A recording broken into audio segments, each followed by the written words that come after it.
We ready, Heather? Well, we want to welcome you out to our Highland City Council meeting tonight on Thursday, December 11th, 2025. This is the first time I remember having a city council meeting on a Thursday night. Now, this is our council meeting. We're going to have a council meeting, and then we'll head into the appointment after that. So with that, we have council member Ron Campbell that is up here because he's a council member currently at this time. However, as I'd mentioned earlier, we do not have up here our former council member, Brittany Bills. She resigned as of this morning, and so since she is no longer a council member, she's not up here to participate in this. However, as mayor-elect, she will come up and participate when it's time for the nominations. So we'll see it. And we also have our new council-elect here with Liz Rice that will also come up, and we'll kind of go through that. They'll come up and participate. But at this time, we want to welcome you out to our city council meeting. We will begin our city council meeting with invocation by council member Scott Smith, followed by the Pledge of Allegiance by council member Doug Courtney. Our kind Father in heaven, we're thankful for the opportunity we have of meeting this night. We're thankful for the privilege and honor of serving the citizens of Highland, and we are thankful for this beautiful city that we live in. We are thankful for this night for the opportunity to work and help choose a new member of the council, and we ask thy guidance and spirit as we ask questions and deliberate. And these things we pray for in the name of Jesus Christ. Amen. Please stand and join me in the Pledge of Allegiance. I pledge allegiance to the flag of the United States of America and to the republic for which it stands, one nation under God, indivisible, with liberty and justice for all.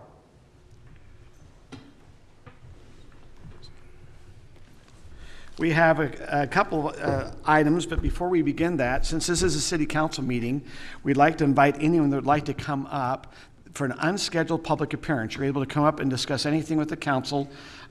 We do not have any public hearings tonight, so if there's an item you'd like to come up and discuss with the council, you're welcome at this time. The public hearing is open.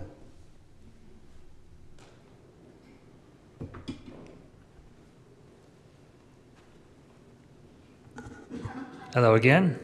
My name is Kevin Black. I live just north of Timpanogos Highway. And I was very interested in coming tonight to see the process of appointing a new council member. I'm very impressed that we have so many people in Highland that have a strong sense of public virtue, as the American founders talked about, where they're willing to sacrifice their personal time and interests for the greater good of the community. Now, that being said, I'm hoping that those that are going to be interviewing the applicants and ultimately making the appointment will strongly try and determine if there are any conflicts of interest or any things that are pulling in opposite directions from actually serving the community. I also hope that the council will choose someone that brings more diversity to the council so that all of the perspectives in Highland can be represented. Thank you.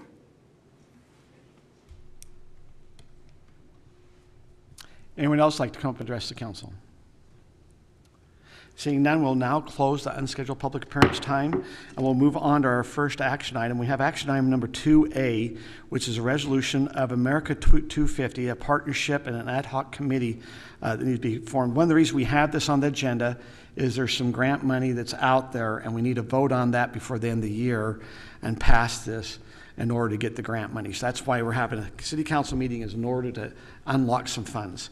So with that, we have a presentation, I think, is it from Rob Patterson that will give us a presentation? A very informal presentation tonight. This was from the last council meeting. There was a brief discussion on this. There's a grant available for the semi-quincentennial, the 250th anniversary of America. And so there's some funds from the state and federal government. We can participate if we adopt a resolution, create a committee, and submit some ideas. So the resolution does that. It creates an ad hoc committee that will last for this upcoming year, and it will be filled as the mayor directs and we'll work with staff and the city council on how we're going to implement that in the future. I believe the name that was kind of shouted out at the last meeting was Kurt Osler to lead that But you committee. mentioned the mayor gets to point and direct. The mayor does. So I stay until January 5th at noon. But if that name was out there, there'd probably be a yes, so. Okay. So we'll make sure that we, assuming the council approves this tonight, we'll make sure we file the right application and paperwork with the committee and see if we can get those funds. I'm happy to answer any questions if you have any. Otherwise, I believe, oh, Aaron's away from the, scroll down to the motion. Other than what you've mentioned, which we have to do, are there any strings attached, if you will? Anytime you see federal funds, there's a lot of strings typically. Does this have any strings attached to it? As far as I can see, no, but I haven't seen like the grant contract yet. Okay. But I would, from the what was presented to us, it was essentially, we'll submit ideas for how you'll celebrate this, and if we like those and it reflects America in your community, we'll give you $1,500 to do it. Very good. And my recollection also, which may help minimize concerns about strings, is that I think this is state money instead of federal money. Oh, Not that state money doesn't ever come with strings, but very good. Very good. I move that the City Council adopt the proposed resolution to support America 250 Utah and create the Highland Utah 250 Community Committee. I'll second it. We have a motion by Ron, second by Scott. Any further other discussion before we vote? Will we do a voice vote? Okay, we'll go ahead and we'll start down here with you, Scott, on the voice. Yes. Doug? yes. And Kim? Yes. And Ron? Yes. And it feels weird not to ask for Brittany, but that's... Anyway, that passes 4-0. With that, we'll now move on to our next item, which is probably what everyone's anticipating here for. Our next action item is a vacancy appointment. We have a vacancy at this time where we have a mayor-elect has vacated her seat, and so we need to appoint a new city council to take that mayor-elect seat. With that, we'd like to invite Liz Rice as a newly elected representative of the city that will be on the city council to come up and participate as our ordinance allows. And we'd also like to invite the mayor-elect, Brittany Mills, to please come up and take a seat as part of this nomination process.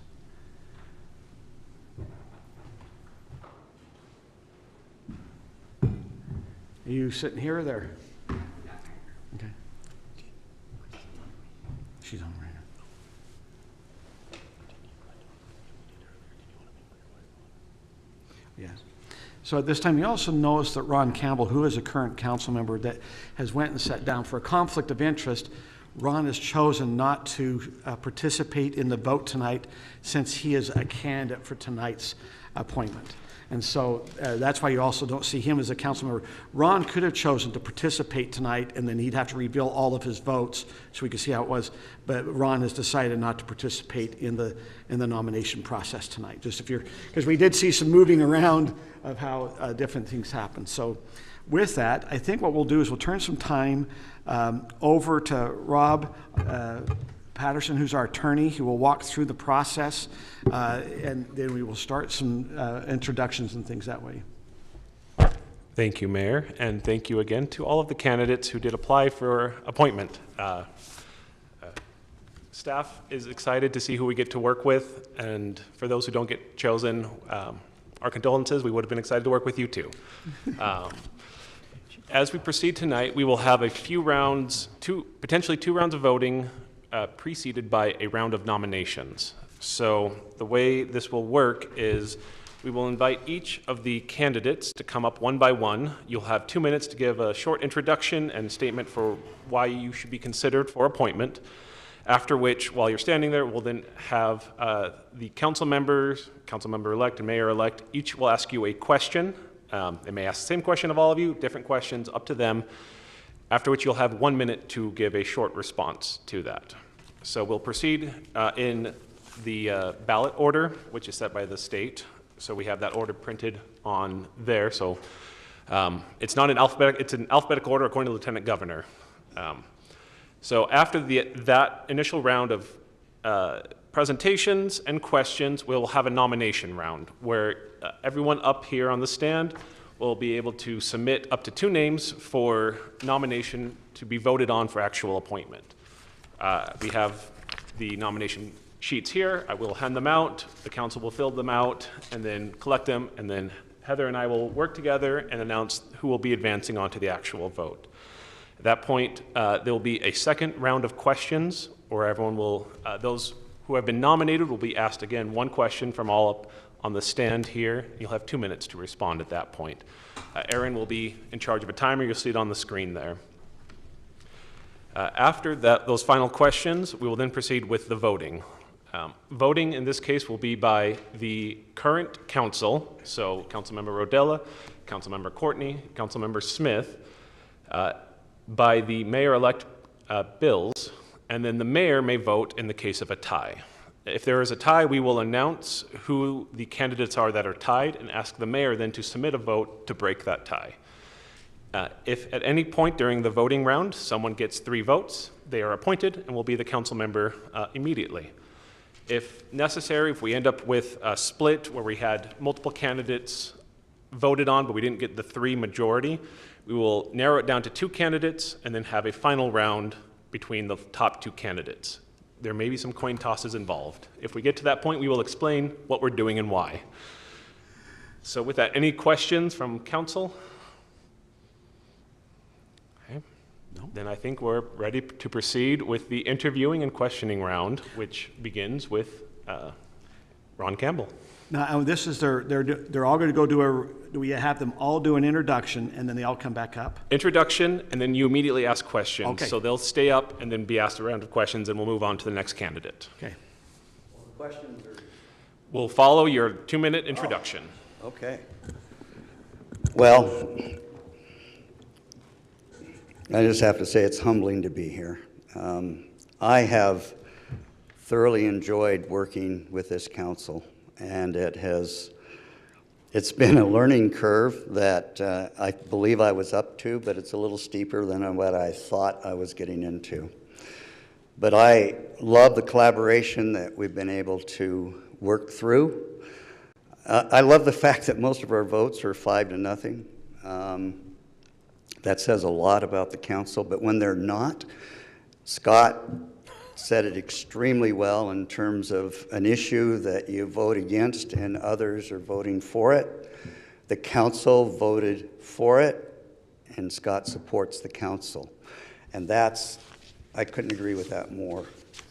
I will say that looking at the candidates tonight, you can't go wrong. Really, whoever is chosen tonight will make a contribution to the council. I ask for your vote on the basis that I believe that I've demonstrated some principles that I have always tried to operate through, and that's first, be open-minded. I can have strong opinions. My wife can certainly attest to that. But I'm also open-minded, and I'm willing to listen. And there's many examples I could give you, and I won't go through them, but times when I felt strongly about something, 11-200, I guess, would be an example. I felt strongly that road needed to go through. But I had an open mind, and I started asking questions, and I actually made a list of issues that I had to address in order to make that decision. What impact does it have on the local residents by time? Thank you. So, Thank you, Ron. all right. Okay, I think next on our list. Oh, I guess we get to ask some questions. Yeah. And I believe I get to direct who gets to go first. At this time, Kim, would you mind go ahead and ask a question? Sure thing. Let's see here. I have different questions here. I'm going to do a hard one here. Okay. In situations where community surveys or broad public input show clear majority preference, how do you balance that with feedback from smaller but more vocal groups? Can you explain how you would approach making a decision when the majority and a vocal minority disagree? You have 1 minute. 1 minute to answer. 1 minute. I think we faced that exactly with the survey, with 62% of the residents wanted restaurants to serve alcohol, and there was a very vocal minority. in my opinion. And I know that that survey was contested, and there are those who do not believe that the survey was representative. I do believe it was. I believe that most residents in Highland wanted restaurants to be able to have the option. And so what ends up being is what other principles apply. And for me, the principle of liberty applied. And I know there's those saying, well, it's not about liberty. Well, it's not about it for them, but it is for me. I served in a war. I fought for liberty. And that is an important principle. So you try to have a foundation for your decisions, and you want to do ultimately what you literally believe is best for the citizens of Highland. That's ultimately what makes that decision. And maybe to kind of help, what we'll do is we'll just go Brittany, Scott, and then we'll do Doug and then myself. So I guess to follow up with Kim's question then, That's right. what do you do when your personal preference is different? How do you weigh your personal preference versus your duty to the public? How do you decide? My duty to the public trumps it. It literally, that's what a representative government is, right? I mean, you have opinions out there, and even my own. I can give you an example. Sunday opening is something, when it came on the ballot, I voted for Sunday opening. Now I'm on the council, and I can vote for Sunday opening again. I just need 2 other council members to do it, and we can flip that switch. I'm not willing to flip that switch. The residents of Highland voted 12 years ago to close on Sunday. I personally wish they hadn't, but they did. That prevails. And if that's going to change, it would be the residents of Highland that change it. It would be an initiative, in other words. And Doug helped me understand that with a discussion with him. So, Scott? Okay, Ron, I just want to say I've enjoyed working with you, and so we're in the process of redoing our general plan, and every year we receive new mandates from the state legislature about affordable housing, and I find it's been kind of a dilemma for us. How would you, because I know you've expressed your opinion, how would you meet the state mandates, but still maintain low density in our city? first of all, I think the mandates are problematic. I don't agree with them. However, we cannot always control that. So I think what we did in the general plan, where we addressed ADUs, for example, and put them in specific locations, meets that. But I personally would fight against those mandates. I serve on the Legislative Policy Committee for the Utah League of Cities and Towns and constantly vote against those mandates on new legislation that's coming down the pike. And we've been successful. We had one bill that we fought against where they said you have to have 8 units per acre, and it's mandated. You lose your land use authority as a city. Well, that didn't even make it out of committee. So we fight against those things. So my solution is let's go to Price. There's really good property in Price where you can have affordable housing. So I went through and identified some non-unanimous council decisions and have stacks up there. There is one specifically for you, Ron, one stack for you, which is the other stack, because I pulled old ones because it doesn't make a whole lot of sense to ask Ron his feelings about something that's happened in the last 2 years because we already know. So Gotcha. Pick one and let me know the number on top. Number R1. Okay. So you have a copy that you can look at and follow along with, but Okay.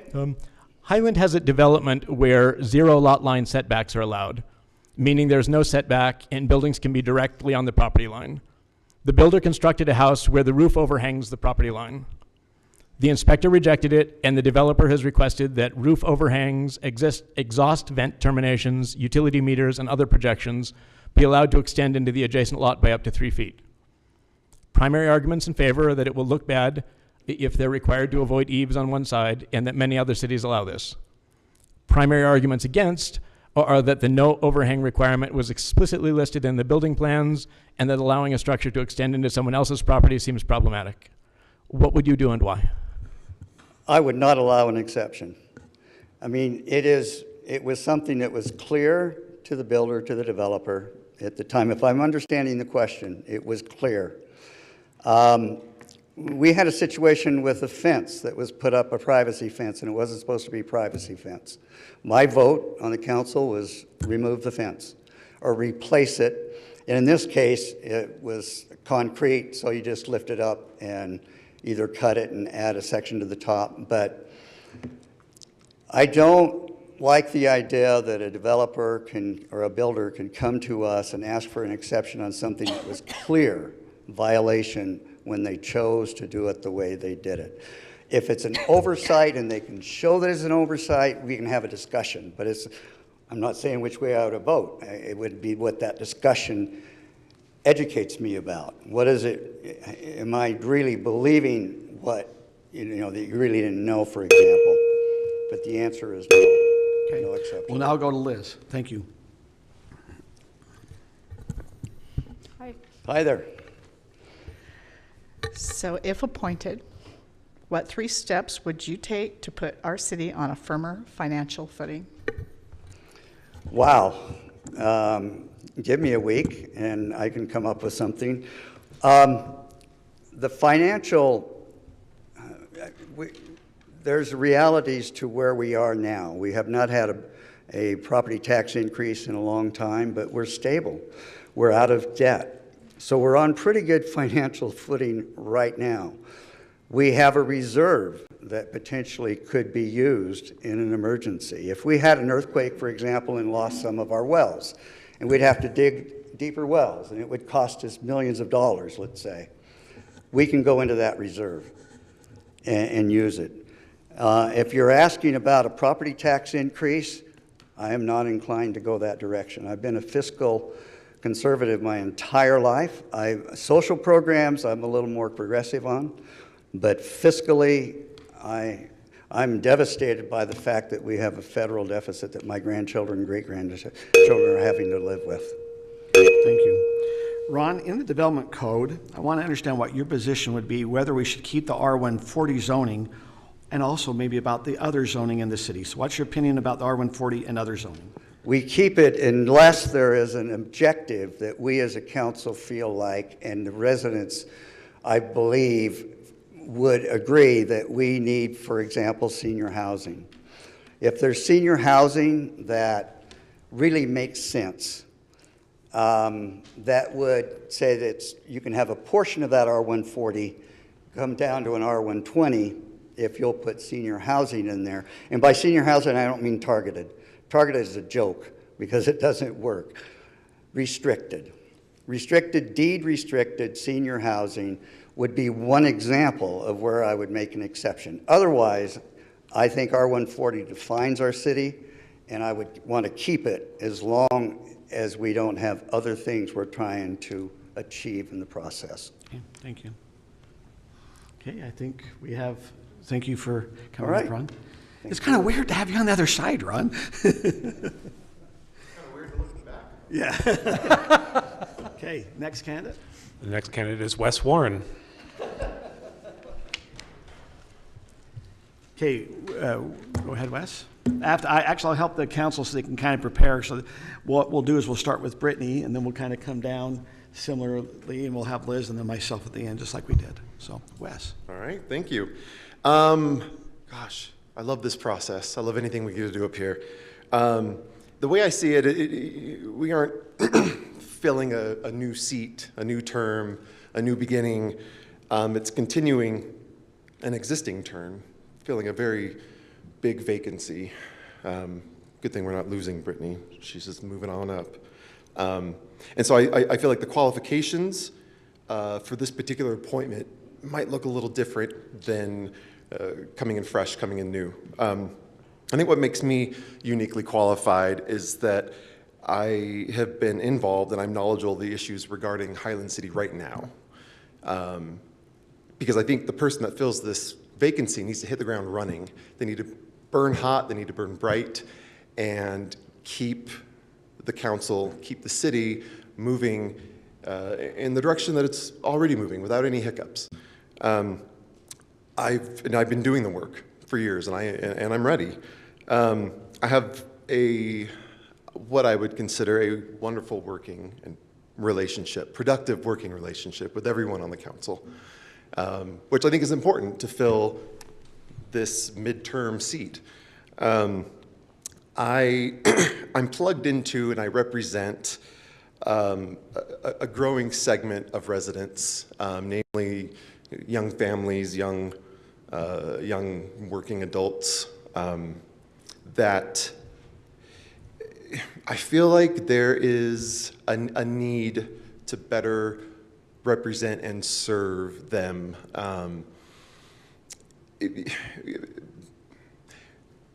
Because one of the other things that I'm really focused on in serving the city is preserving the values that have made Highland. And I think that by serving these newer residents, it just serves to continue that vision. Thank you. So Brittany, we'll go ahead and we'll start with you. I'm going to ask you the same question that I asked Ron, which is, tell me how you would be able to separate your personal preferences from your duty to the public and how you make decisions here. This is surprisingly easy for me. I think that when you're really transparent about how you go about making decisions, then that kind of makes you a little more bulletproof. The way that I would make decisions on the council is purely by listening, studying something out, and then representing the voice of Highland City residents. I think when you represent the voice of Highland, you're doing your job. You're a proxy for the residents. And it's almost as if you just are consolidating what everyone needs and what everyone wants, and you're acting on their behalf. And there are other parts to it too. You know, we lean heavily on city staff and on existing city code and precedent and ordinances and stuff. But I think as long as you aren't breaking the law and you are representing the residents, it shouldn't make the job as difficult as it can be sometimes. Okay, Wes. Thanks for applying, and thanks for running, and thanks for all the service you've done to the city over the years. You've been on a number of committees. One of the committees has been kind of the Park and Trails Committee. And you've been instrumental in helping with the Highland Family Park a lot, and you live there. Can you name another park in the city that you would like to see some improvements? Maybe give me 2 or 3 ideas that you would like, and then give us some ideas how you would fund those improvements. I love it. So I'm going to go with the second park that came to my mind, because it's the Beacon Hills Park. Okay, so I grew up playing Frisbee, and I love Frisbee. And we've passed each other on the trails, like to run the trails, and that Art Dye Park with their disc golf course is really neat. And I feel like it's such a hidden gem here in Highland. I think it's hidden to many residents that we have this great little disc golf course up there. And there are other amenities in that park that have needed to be addressed for a while, but I think that kind of sprucing that up and making it one other thing that we can kind of like hang our hat on as a city would be a really cool thing. And as far as finding the funds for it, I mean, I think it's a matter of just reappropriating the budget that we already have. We have the budget, prioritizing it. Thank you. Okay, Doug. If you would pull one of those cards in that stack and let me know the number. This is so fun, Doug. I know, jeez. I know, it's like Isn't it we're such anticipating. a Doug thing? Pick one. 8. 8. Highland City generally requires the top 2 feet of any 6-foot fence abutting trails, planned trail, or open space to be at least 50% open. This is to maintain an open field and trails and open space and to provide some safety since adjacent residents could see into the trail or open space. There has been a request to eliminate this requirement for planned trails that have not yet been constructed. Only open space and actual trails would be required to have open fencing above 4 feet. What would you do with that request and why? I feel like this is no fair. We kind of dealt with this on the Planning Commission a bit, so I'm prepared. But I believe in the ordinance as it's written and that we need to maintain it. And one of the things that I did to prepare for Planning Commission meeting to address this was on a few of my runs, I tried to speak with as many residents that lived on trails and open spaces as I could as I was passing them. And one thing it does as someone that runs and walks the trails is that openness is a sense of safety. And I heard the same kind of thing from residents. They feel safe. They can see out back and what's happening. One person said something that kind of I hadn't thought about, that they have big windows in the front of their house and no fences in front of their house, and they have no issues with privacy. People walking by is not a big deal.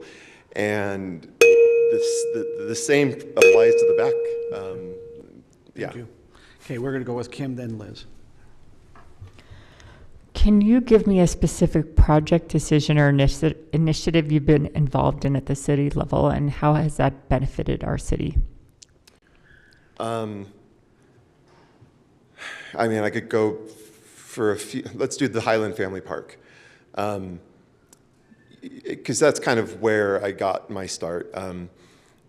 Getting started, going to city council meetings and discovering that, hey, you guys actually listen to residents. You take the feedback and you consider it. And that was kind of eye-opening. That was amazing. And so just being able to start talking to residents, representing, what my little community wanted to see out of a park, seeing that process was so fulfilling. Ending up getting an all abilities park. My son is on the autism spectrum and sensory issues and noise issues, and to have a place where so many other kids can come and enjoy. It just felt like a project that was really suited for my first time getting involved in the city and seeing what it has become. I'm so proud of the city and everyone that's put work into it.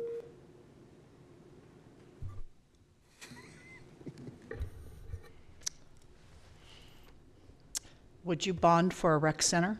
No. Why? Oh, that's two. Come on, let him finish. I would have done the why anyway. No, I wouldn't. And I don't think that I always would have answered that way, Liz. It took a lot of talking to people. It took a lot of talking to you.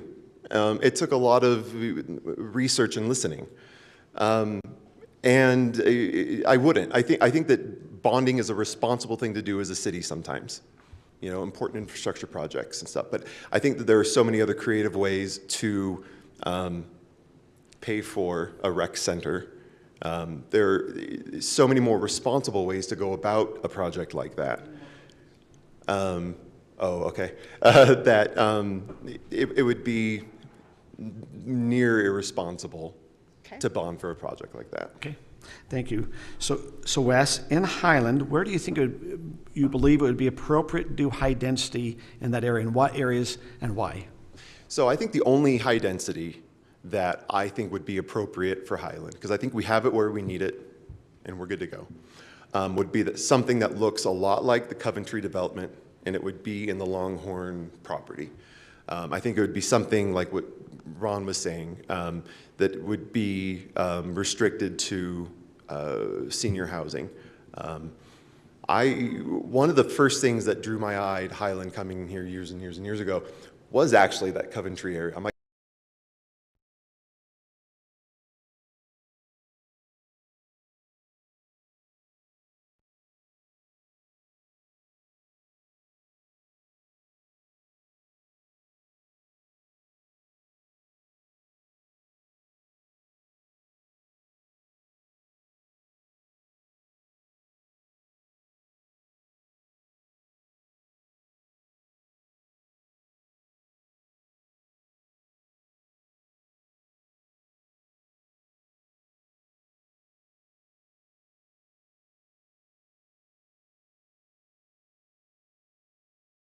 Anyone else need a water? Okay, I'll get you some water.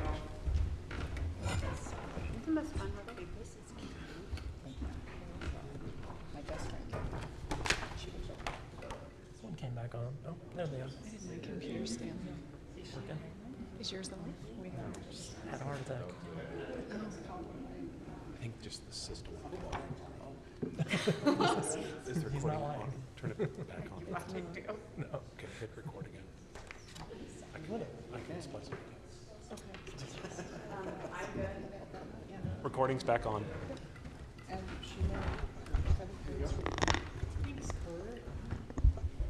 Okay. Let me know when we're ready. Heather, are we recording again? Okay. The next candidate is Kristen Ritchie. Kristen, I know you walked in, so you could give a 2-minute intro, and then we'll ask you some questions, and you have 1 minute to respond. Okay, thank you. It's nice to see all of you. I'm interested in serving on city council or serving in some capacity in Highland because I care deeply about our city. I moved here 4 years ago from Redlands, California. We had lived there for 35 years. I watched it go from a pristine, wonderful place to the dumpster in that period of time. It was just so terrible. First of all, we had homelessness.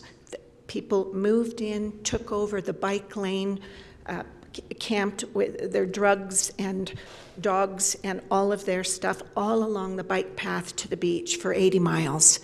And it impacted the residents, the homeowners. It impacted the people that used the trails. And it was gone. It was gone. And it seemed like no matter what we passed to be able to address the homeless situation, there was never any solution. It just basically took over our city. Second, I watched the quality of education just tank. We had problems with inappropriate things being taught. We had problems with inappropriate actions of teachers, and we had administrators that did not respond at all to the parents. And it was really kind of a devastating situation in our city. And I had my kids at the beginning, it was great. At the end, it was really rugged and was sad to see. Third, we had problems as people moved in, as immigrants moved in. We had a large terrorist attack that took the lives of 13 people in our city right before Christmas. Like this, they stormed, a man and his wife, Islamic extremists, stormed a Christmas party and shot a number of people. I watched my city decline, and I don't want to see Highland go any way in that direction, and I'd love to be a part of keeping it great. Thank you. What we'll do is we'll start with the questioning with Okay. Scott, then we'll go Doug, Kim, Liz, Brittany, then myself. Yeah. Kristen, thanks for throwing your hat in the ring, and you ran in the last election, and we appreciate that. And welcome to Highland. It's a great place to live, as you've learned. Yes, thanks. So my question has to do, one of the most important things we do as a council is work on our yearly budget. And we have a very good, in fact, excellent CFO in our city. He's sitting right over here. Since he's been here, we have reformatted the budget and so that it's very user-friendly so people can look at it. And we've also created the citizens budget. And I'm sure you've studied that, and I just need some kind of ballpark figures, and these are not gotcha questions. Mm-hmm. But approximately how much of our budget, how many is our general fund? What, not a percentage, but what do we run the city on, basically? Now I have another question. I don't know that I know that. Okay. I'm a quick learner. I study things, and particularly when it's my responsibility to do so. And I think being very judicious on prioritizing expenditures becomes extremely important. Highland is such a wonderful place to live, and preserving the great services we have, I think, is key. Maybe without going into additional debt for things, but I will study that up. Okay, thank you. Yeah, would you please grab one of those cards, the 3x5 cards there? Just grab one. Just Not any one of Ron. any one of the 3x5. Not Ron. The 3x5 cards. I'm sorry. Just any one of them, and give me the Okay. number. Shall I read it to you? Just just give the me the number in the upper Oh, right. it's number 2. Number 2? Okay. I'll go ahead and read it, and you have it there that you can Yes, read okay. along with. The city has contracted with a lobbyist for the last few years. The cost is $100,000 per year. Each year so far, the lobbyist has worked with the state, and we've received a $1 million grant for a project of our choosing. There are concerns that hiring a lobbyist simply continues to prop up a broken system. Also, our elected representatives at the state suggest they can do the same thing as a lobbyist for free. What would you do and why? Well, that's very interesting, isn't it? I've spent a lot of time with Eagle Forum up at the Capitol. I see lobbyists there every day, kind of looking after certain aspects of their interests. I think it would, I wish I could say I know at this point what direction to take on that. I think I would have to look at what it is that they are, what interests they are representing, what they are trying to do, to see if that could be, if that is effective for us as a city. I have concerns at the state level that a lot of the things that we are compelled to do in cities and counties across our state may in fact be unconstitutional. But I feel like representing our interests is very important at the state level. So I think I'd have to take a closer look at that. Okay, thank you. Kim? What experience do you have working within Highlands local government structures, such as serving on city committees, commissions, boards, or volunteer roles, and how has that prepared you for serving on the city council?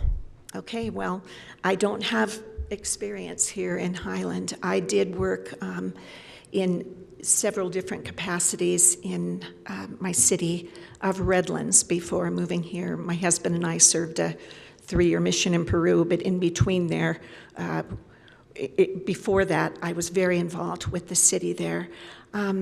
My work here in Utah so far has been really at the state capitol with the Eagle Forum. I'm interested, if I am considered, I'm interested in being part of the Planning Commission. If I can, I think that would be great. I did some of those things and worked in some volunteer. There was a organization in our town that dealt with the history of the town, and we've fundraised. We took all of the 4th graders on historical tours. It was a weekly endeavor to benefit the town, but that's something I did there. I haven't had a lot of experience here. Most of my time has been up at the state legislature. Okay, Liz?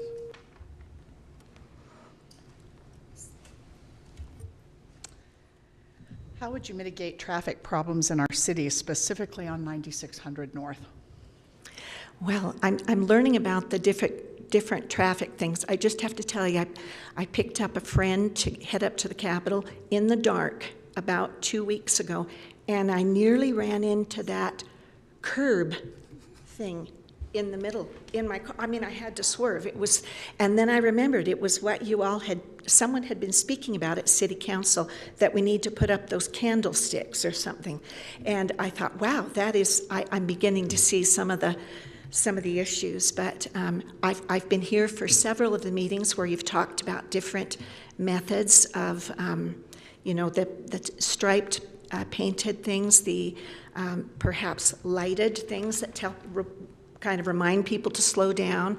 I've been more mindful of my own speed since I've been there at those meetings, but I really do think it's important to keep that under control and keep our drivers and our pedestrians safe. Okay, Brittany? So I think one of the hard things that we do is when we have to balance short-term and long-term and making difficult long-term decisions. How would you balance the short-term needs versus long-term needs? You're talking about like within the city? Can you give me an idea? Within the city. For example, sometimes you have to look at like long-term infrastructure needs or things like that. Or you have to look at what's going to be happening on a road or in a neighborhood 20 years from now, not just right now, but the people right now are the ones in front of you. So how do you balance the short-term versus the long-term needs? Well, I think watching you all work on the general plan has been really interesting, and to see kind of that vision for the future as to what kind of a city you want Highland to be, and the amenities we want to support, and the things that we're probably going to have to figure out how to tighten up in order to meet those needs. I think having the long-term plan in mind is crucial. We all do that in our lives. You know, we have to think about, yes, but what about down the road? And I think that's, you know, probably taking the long-term vision is probably the best, although emergent things do come up and we have to deal with them when we can. Okay, thank you. Under what circumstances would you approve a tax increase here in Highland, such as for items as public safety, library, roads, parks, general fund, or rec center? Well, I think I'm generally opposed to a tax increase. I feel like trying to be a wise steward of the funds we have is crucial to the citizens. The campaigning that I did, I talked with so many people who were very frustrated about taxes going up, about their fees going up on their bills. And I know for some people it's not that big of a deal. For others it's really big and they're frustrated about it. So I think within reason, trying to keep from raising taxes to supply those needs is important. Again, prioritizing and sort of carefully evaluating what we can have, what we need to maybe restrain a little bit until a time where we have more funds, and trying to take that long-term view. Okay, thank you. Yeah. Thank you for your time. Thank you. You're all great. The next candidate is Jeffrey Anderson.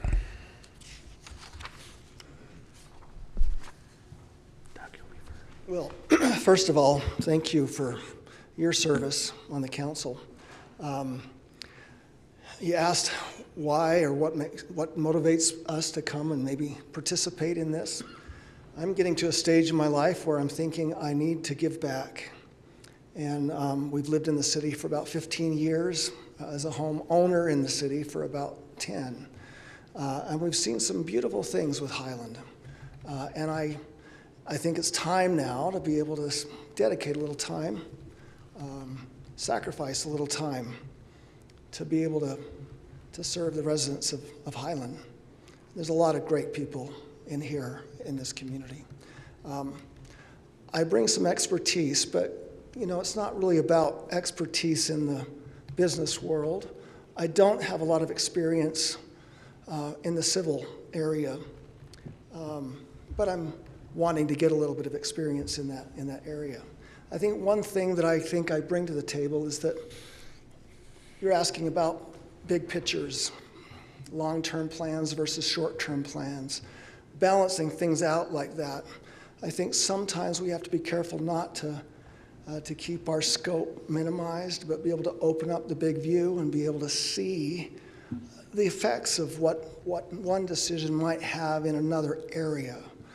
And sometimes I think people make decisions really rash, really quickly. And I think there needs to be some sense to logic in looking at and planning for those future things. I do have some history in looking at risk in the hospital organization. I stepped away from it just before COVID. Thank you. I'm glad I got away from that. And I appreciate the experience I had in looking at that. Working with the Joint Commission and with hospital organizations and understanding what they're looking for to make sure patient safety is there. I bring that to the table. Thank you. We will start with questioning from Doug, then we'll go Kim, Liz, Brittany, Scott, then myself. Card, I guess. Yeah. Perfect. Sorry, I got to get my glasses out for this. I need mine all the time, so. Number 6. Number 6. Highland's planned development zones require a commercial aspect for the development. The offices and retail at the corner of North County and Canal Boulevard, for example, is a commercial aspect of the Ridgeview development. One of the items in our general plan is that we consider removing this requirement to encourage more moderate income housing. The main arguments in favor are that the state may fine us if we do not approve the change, and that putting in some higher density housing rather than setting aside commercial space will drive down housing costs. The main argument against is that developers will push to avoid any commercial. What would you do with regard to the request to remove the requirement for a commercial aspect in planned developments, and why? Well, the first thing is we've got to look at the long term in regards to what that effect is. Right now, again, I used to be a CFO for a psych hospital, so I know some of the financial aspects of business. Now I'm a real estate agent selling new construction. I do understand what costs are related to the more density housing. The struggle is costs are not coming down. They've been inflated over the last few years, and no one's really talking about how to get the cost of those things down. If we simply create more dense housing, that doesn't necessarily solve the issue related to cost. So we've got to look at the big picture. I don't have a big answer on that one. I would want to keep some of that area that's listed for commercial, because I think there's some commercial needs in the community. We can't just be a community that's just an intersection for other communities. Thank you. Yep. You talked about kind of a long-term needs, and I just want to know, what is your long-term vision for the city of Highland, and how do you plan to achieve that vision while maintaining the interest of all the residents? Well, let's identify the one primary thing that identified in the general plan: keeping larger lots, keeping the feel of a rural area. I know there was some discussion about urban versus rural. Well, I'm not going to get into that, but one thing I did notice, and I did as an agent, I went to look, first of all, at the property tax rates related to our city in comparison to other cities in the valley. And I work and sell in Salem. The property tax down there, calculation is quite a bit higher than it is here. I've also looked and worked with a bond with a PID in that community and what that impact is going to have on people. I wasn't involved in that, but I'm the one selling it, if that makes sense. So I do understand it a little bit. I think the big thing here is keeping the feel of what the residents want, which is that rural feeling. And there's a lot of ways to do that. Wish I had more time to address that. I knew that.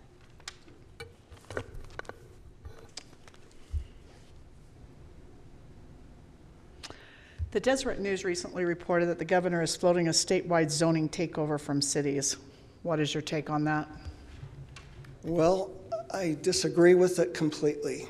And I don't like the idea that the state can regulate or control something within a city area. If they want to do something in a county property or something, maybe that's makes more sense. I'd have to dig into it a little bit more, but that's taking away the rights of the people who live specifically in it. And that's really, Thomas Jefferson had that identified way back when, on how he saw the United States come together and keeping that power very focused with the individuals in that geographical area. So I think that's really important. I would be interested to know, what is something in the last 2 or 3 years that the city council has gotten right, and what's something we've gotten wrong? Boy, that's a loaded question. I mean, I can list a bunch of things I think we've done well and not well, so it's all fair game. Well, because I haven't been involved to that degree, I think you could probably point out a lot of things, and so I'm going to say I don't know. What I can see is what I see as the general public. And I can address rumor if you want to. I mean, that's what I hear out there instead of being necessarily involved. Lots of things I've heard over the last 15 years, I don't know what's true or what's not. So if I want the truth, I've got to come to more city council meetings to understand it a little bit better. I do know that in the minor interaction I've had with you, but in previous years, a few years back, and bringing kids in to observe city council meetings and things like that, I appreciate all of you because I can tell that you listen and you really try to understand the real problem. Appreciate Scott for being able to say about the alcohol through the public, through the general plan. Gives an example. Okay. Scott? We really appreciate you coming and applying, and we're glad you live here in Highland. I still don't say it, but I've that's had okay. a long day. Yeah, I know we're in Highland. Hey, and you've touched on this a little bit. So, with inflation, with growth, with needs and demands in the city, there's always a demand for more revenue, okay? And, but we've tried really hard not to raise taxes. What ways could you suggest to generate more revenue without raising taxes? Well, first of all, about the tax issue, you are the city that has the lowest tax rate in all the cities that are circling us. So I appreciate that fact. There's a couple of things that can contribute to that. Larger lots, less density, means values stay higher, which means the tax value is a little higher than you'd have in more dense populated areas. So we've got to be careful. That's me looking at the bigger picture of how this lower income housing might be a consideration. As far as, I was thinking about that a little bit, as far as generating revenue. I don't have the answers for the city for its major or yearly budget, but I do have some thoughts in regards to if there was a rec center.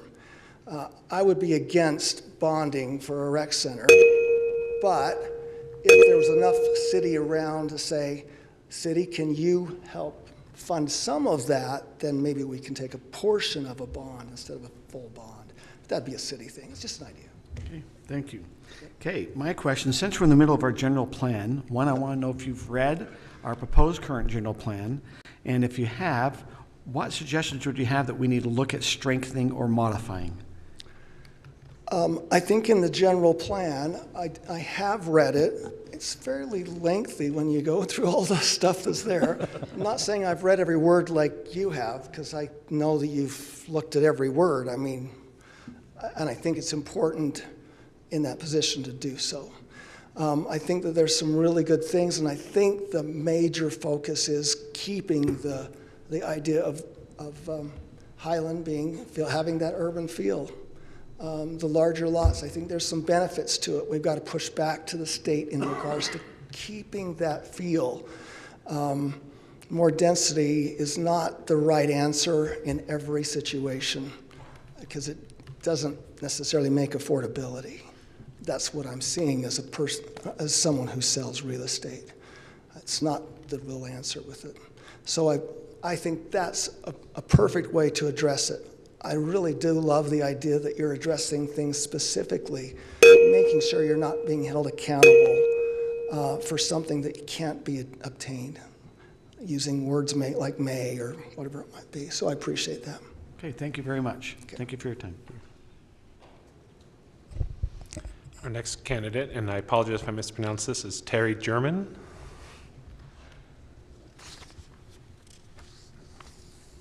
Well, let's see, I need to bring this microphone way down. Hi, all. Why am I here tonight? Someone asked me, would you consider applying for the city council? And I hadn't been thinking about it that much, but then I did think about it, and I thought I would consider it. Why would I consider it? Because I love Highland. It's awesome. We've lived several other places. We lived up in Murray, we lived in West Jordan, we lived out in the Midwest for a little while, but now I've been in Highland for over 30 years, and it's amazing. And the thing that makes it so amazing is the people that are here. They're just, they stay, you know? They become part of the community. They participate. They care about their neighbors. And a lot of this that makes it so great, we have to protect. I mean, you guys as a city council, and you've done a great job, but you kind of have to protect what Highland is, I think, the density and that kind of thing, because that's what keeps people here for the long run. Affordable housing is great, you know, and I understand that, but I don't think townhomes are necessarily affordable housing, because the minute you rezone a piece of property to take townhomes, that property just went up hugely in value, and now the regular person out there looking can't buy that kind of a thing because the costs are way up. It doesn't always make sense. You know, you hear, oh, we need to do this and we need to do that and we need to raise taxes and we need to have commercial to provide more tax base. Well, there's a lot of cost involved in having commercial. So you don't necessarily make a lot more money from having commercial. So I haven't been involved for a while in the city, so if you ask me some really specific questions, I may not know about what has changed recently on the general plan, but I do know, oh, I'm out of time. I do know that I love the community and I want it to stay the way it is, and I come from a common sense point of view and conservative, so. Thank you. Well, what we'll do is we'll go with Kim, Liz, Brittany, Scott, Doug, then myself. So we'll go to Kim. Okay, one of the items we have discussed is how Highland City is focused on large lots and low-density housing. Yet urban planning has showed that a well-planned city offers a city that has a variety of housing types, such as senior housing, family-size housing, entry-level housing, so that every stage of life can live in your city. How do you grapple with the feeling of wanting to keep low density and large lots here, at the same time providing a well-planned city that allows all walks of life to be able to stay here? I think that's a great question, because I think it really is a good idea to have a balance.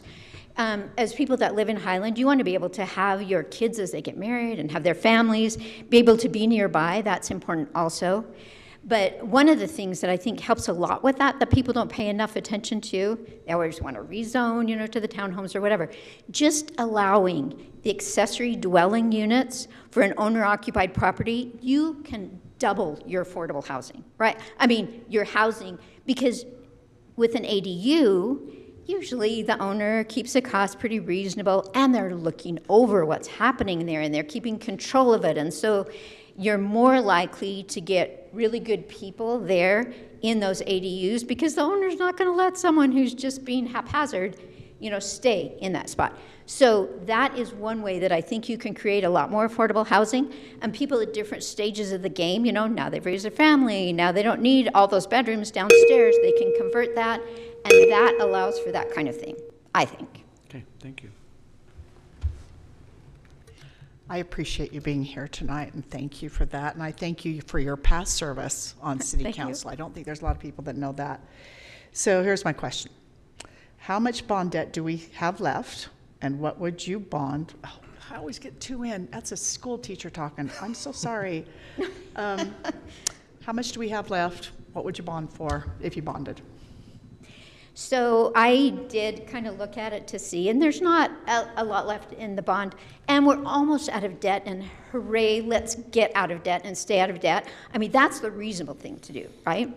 To do that. And so I would say, unless there was something that was really urgent and absolutely important, I would say don't bond, don't borrow money. If the state or federal government wants to give us some money to do some of our projects, awesome, you know, but I think we need to continue to stay out of debt. It just makes for a lot better community. And so I have been on the city council before, but it's been a long time, so I do know about this whole process, and we've talked about a lot of these things over the years, you know, and they keep coming up and all of that, but I think I can offer some experience that will help make some of those decisions. I've been the president of our Association of Realtors down in Utah County and of the Women's Council of Realtors, and on different committees and various things over the years. And I think it all gives you a good perspective. And being in real estate, you see a lot of changes, and that gives you an amazing perspective too. Okay, thank you. Yeah, hey, Terry, what would you say is the job description for a member of the city council? The job description? Yeah, what's the job description in your mind? The job description? Yeah. What do you think are the roles and responsibilities are? How would you kind of define the job? Watching out for your community. I think you have to determine what's really important in your community and then keep that in mind all the time. And while you're on the city council, you need to be concerned about your community, your neighbors, what's going on, keeping things like that, and not what you're getting out of it personally. So I think that's really important too. And just having an open mind and then being sensible about the decisions that you make.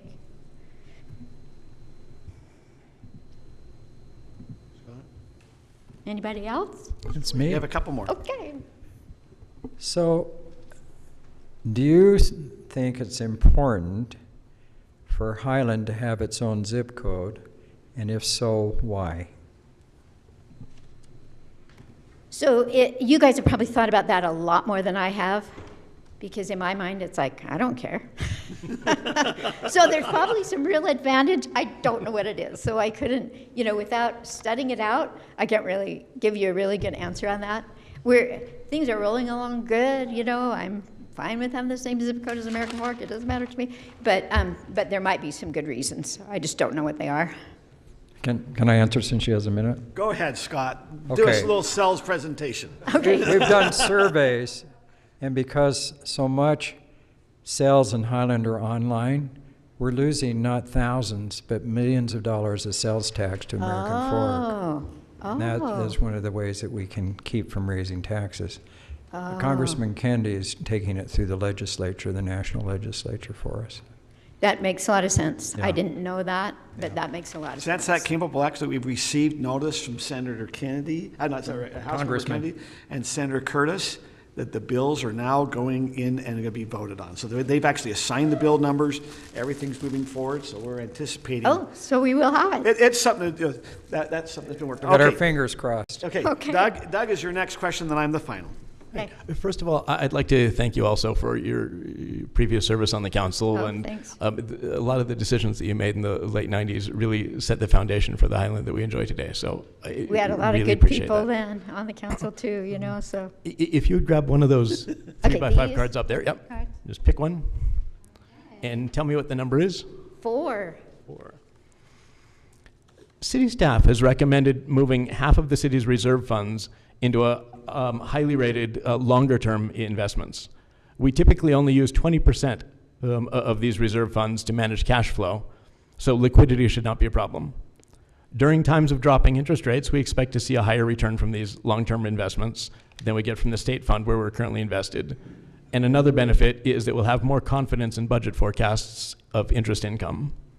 It will cost an additional $15,000 a year to manage the investment account. What would you do and why?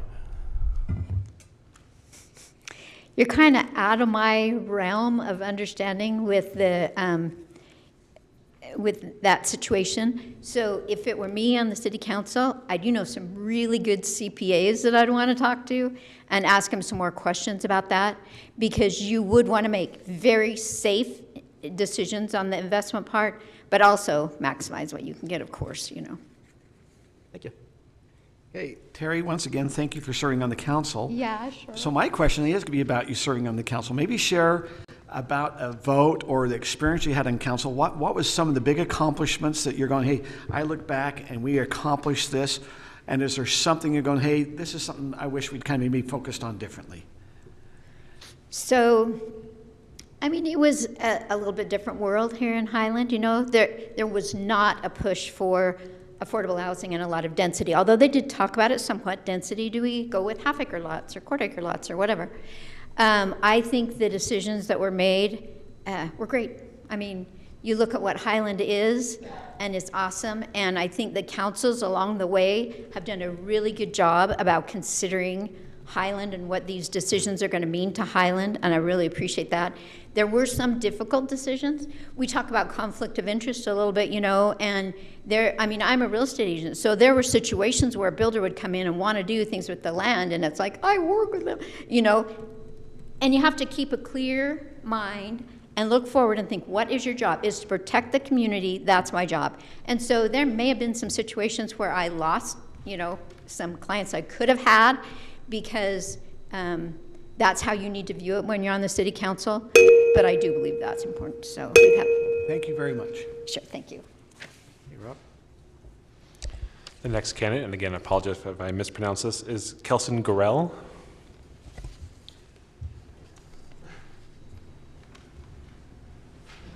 Liz, you'll be going first. All right. Thank you, guys. I appreciate this opportunity. My name is Kelson Gorell. I've been in Highland for like a little over 8 years now, and we have loved being here. And I think that's probably the reason why when I heard about this, I thought, yeah, I could kind of throw my hat in here, is that I have loved it here. Before that, I lived in Orem, and I was pretty happy to get out. As great as Orem was, we were right on the golf course. It wasn't something that made you want to be here long term. I think I would like to be here long term and like to have a play and a say in helping be a part of that. Professionally, I've been in the real estate world most of my life, not from a sales agent or anything, but from on the development side.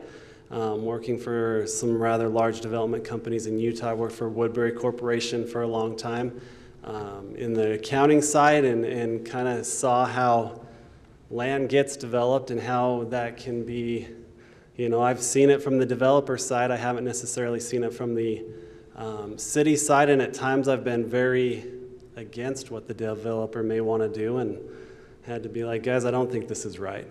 And I think I could bring some input there because I've been there. And I see what the real estate, what the developer sees and wants to do. And I see value in cities that work well with the developer, and value in when the city sometimes says you need to back up and know your place.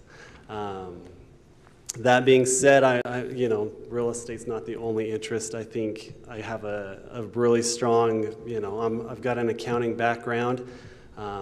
The budget type of thing, I'm pretty good at that kind of stuff, and I feel like I could help in those situations.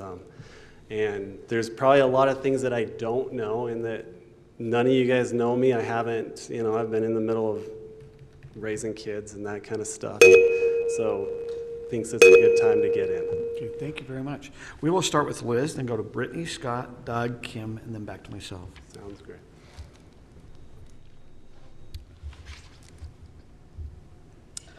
It's a hard question to ask, so. Well, that's but all right. Go for it. Here we go.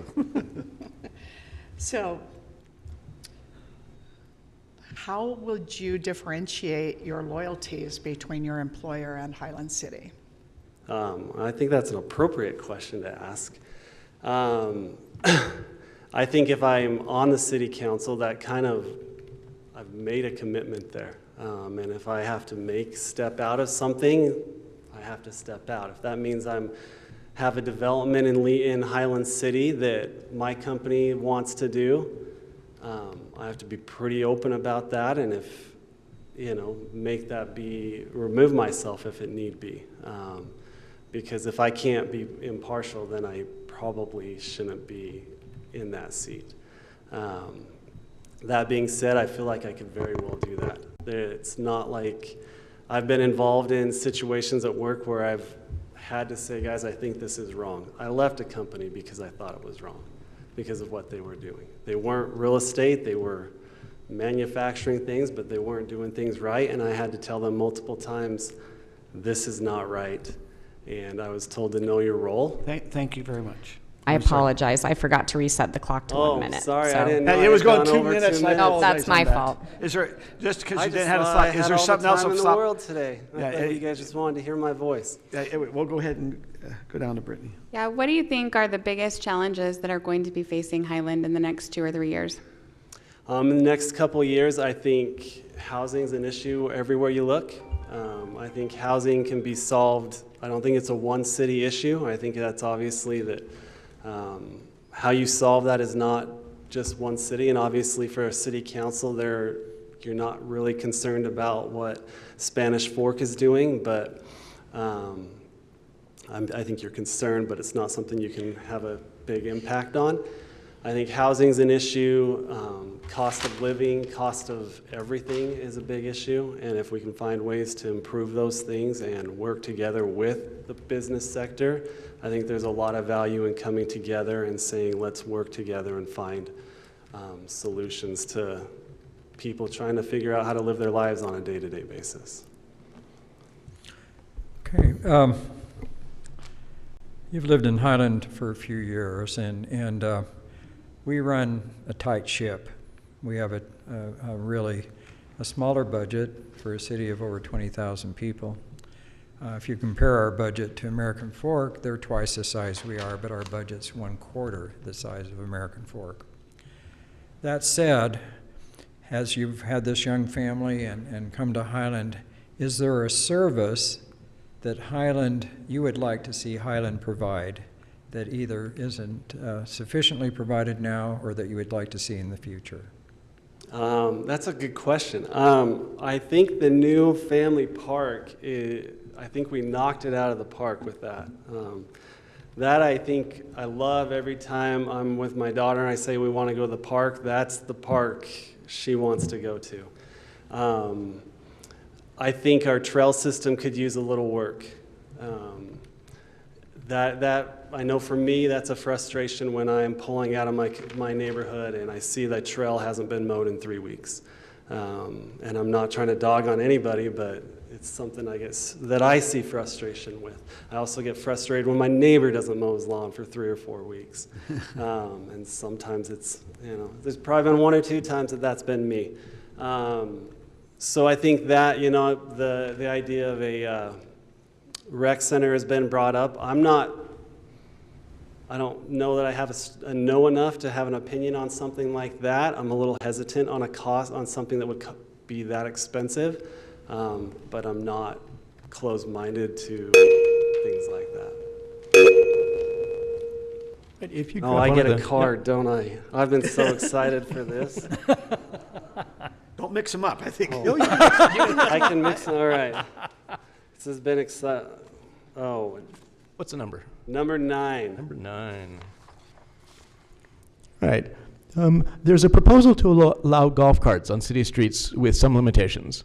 Not on streets with a speed limit above 25 miles an hour.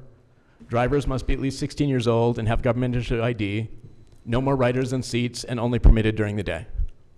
The major arguments in favor are individual freedom and the ability to regulate use. The major arguments against are public safety and fear of opening a Pandora's box. What would you do and why? My gut reaction would say I think it's a bad idea because we see all these kids on their stupid electric bikes, and it's like a bad idea. And it's like they're on their bike and then they're on their way to the ER. I love the idea of being able to find a way to get fees out of it because it's a way to bring in revenue. But I would be open-minded to the thought process and to the discussion. I guess the dad in me, the guy that says it's not a great idea, would want to hold on to that. That being said, my kid has a go-kart and he goes around the neighborhood. Just don't tell anybody. No one knows. I'd be open to talking about it and to listening to both sides. I'd have a harder time saying that's a great idea for our community. Thank you for taking the opportunity to be here tonight. Since you work in the real estate industry, and you've kind of shared some things, and I appreciate it. Share some ideas what you see Highlands doing correct, and what areas would you think we need to do a little bit better focus on? You've mentioned trails, so don't, maybe some new things. I think the library, some of the things I love about Highland is that we aren't huge, that we don't have a massive library or massive city hall, that some of these things are kept within reason. And that being said, some of our homes are massive. So we kind of switched, But, so I think things like the library to me are awesome. My kids go to the library probably once a week. Maybe not that often, but a lot. I think the libraries are great. Landscaping in the community is hard, given the way that we have so much open space. I think some of the things we could work on is cleaning up some of that stuff and making it a little more maintenance-free or less maintenance and that kind of stuff. And I realize that comes with costs and that kind of thing, but finding ways to use our resources a little bit better, limiting water use. I have a big yard. I use more water than I should, but that's something that we all need to work on. Thank you. Thank you for taking the time. Wait, Oh, I have a question. One more, or am I done? Gift me, Kurt. Oh, I'm sorry, that's Yeah. right. Liz started, so go ahead and go, Kim. I'd be glad to do another. So go ahead. disappointed. Go ahead. I'm sorry, Kim. Let's make Larry Kurt. No. Okay, I have a question for you. Is there one change you want to make in Highland City that you would love to tackle as a city council member? One of the things that I hear back that I've heard from a few people, and maybe it's my neighborhood, maybe it's not everybody, but we live right by Highland Boulevard, and it's frustrating to have Lehigh and Draper use our road all day long, and us fighting traffic with them, but yet I'm paying the fee to maintain that road, and all the people that are coming in on the D.R. Horton development aren't, and all the people that are coming down from Suncrest aren't paying that fee.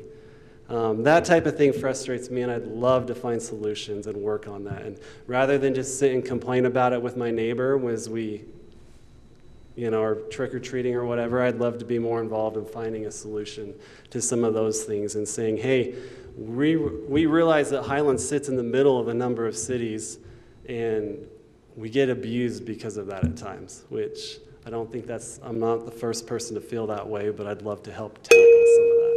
Okay, thank you very much. Thank you, sorry. If you have to tell him it's a glare, it's not working. I can't. Yes. I was like trying. Okay, we'll have the final candidate for tonight, Dennis LeBaron.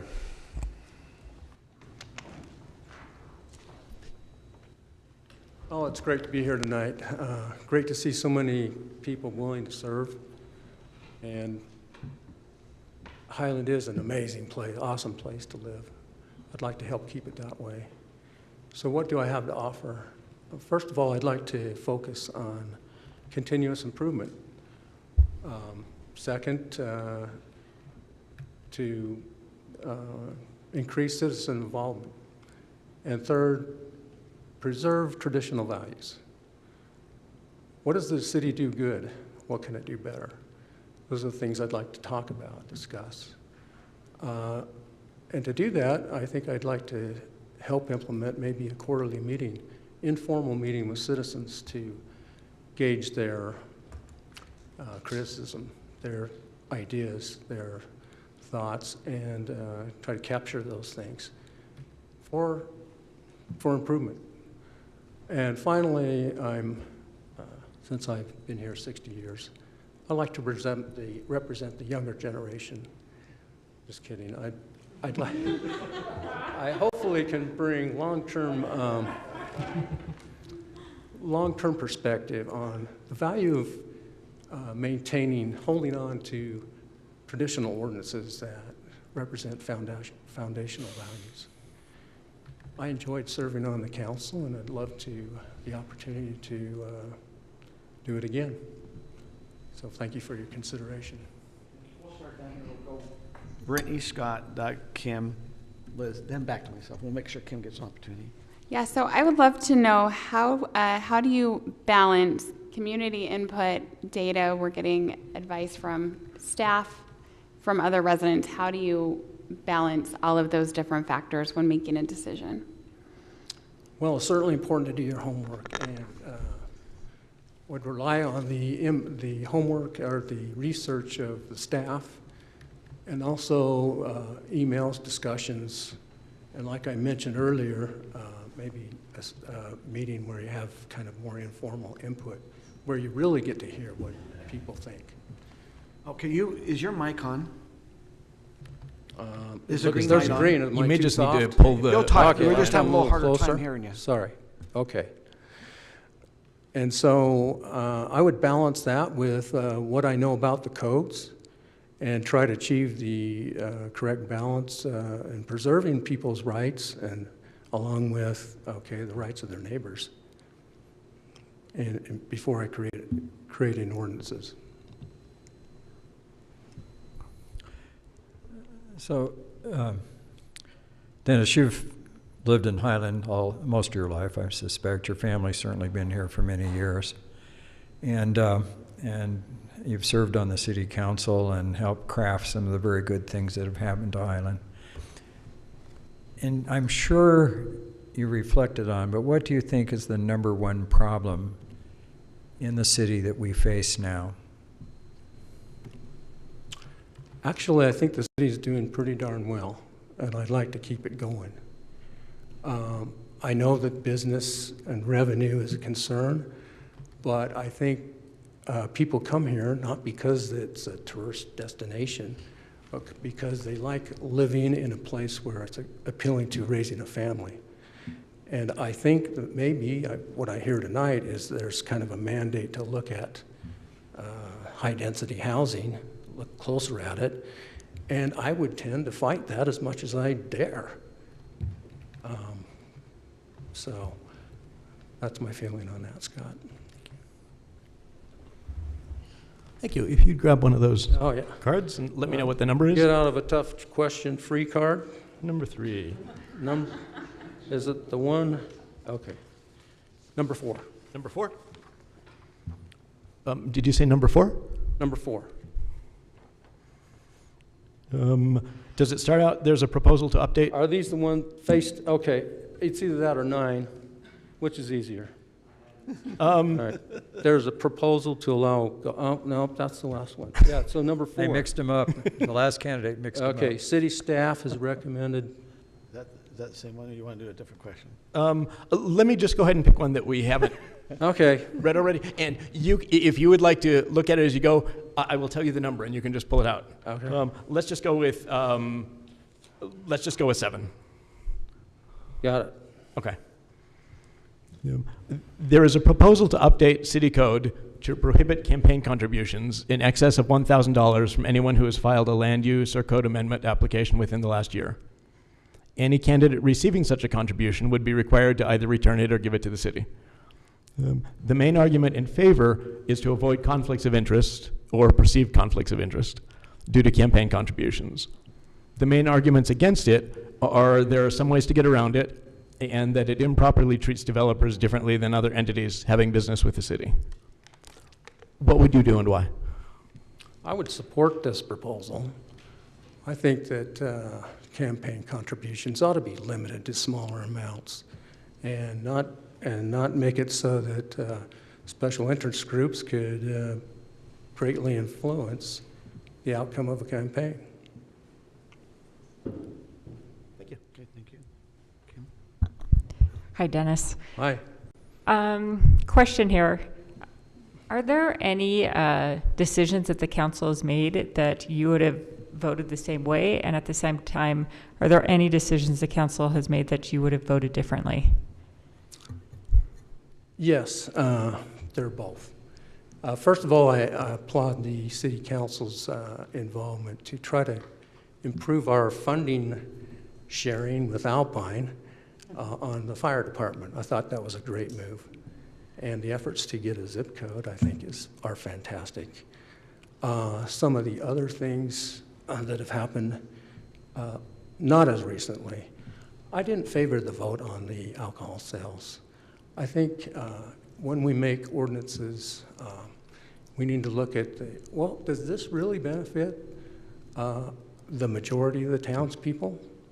And if there's a question like that, can we put it to a vote in the form of an initiative just to gauge for sure or to get the majority opinion on the issue? So By and large, I think the council has done a great job.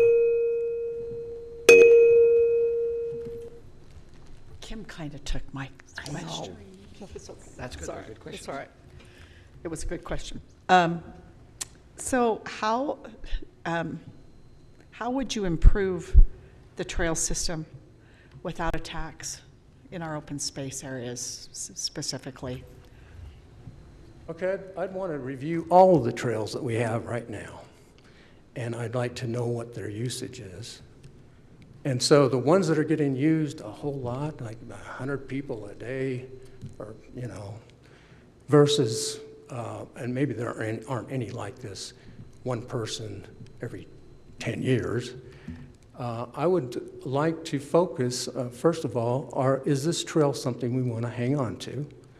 And if so, let's look at all the funding options there are, donations, grants, et cetera, before we would consider an increase, some kind of an increase in a fee or in taxes. Okay, thank you. My question will be, when you're on council, I want you to think about all the different votes you did. Is there any vote you look at going, you know what, I wish I had a do-over, and what was that vote, and why would you make a different decision now? Well, I have to be brutally honest, right?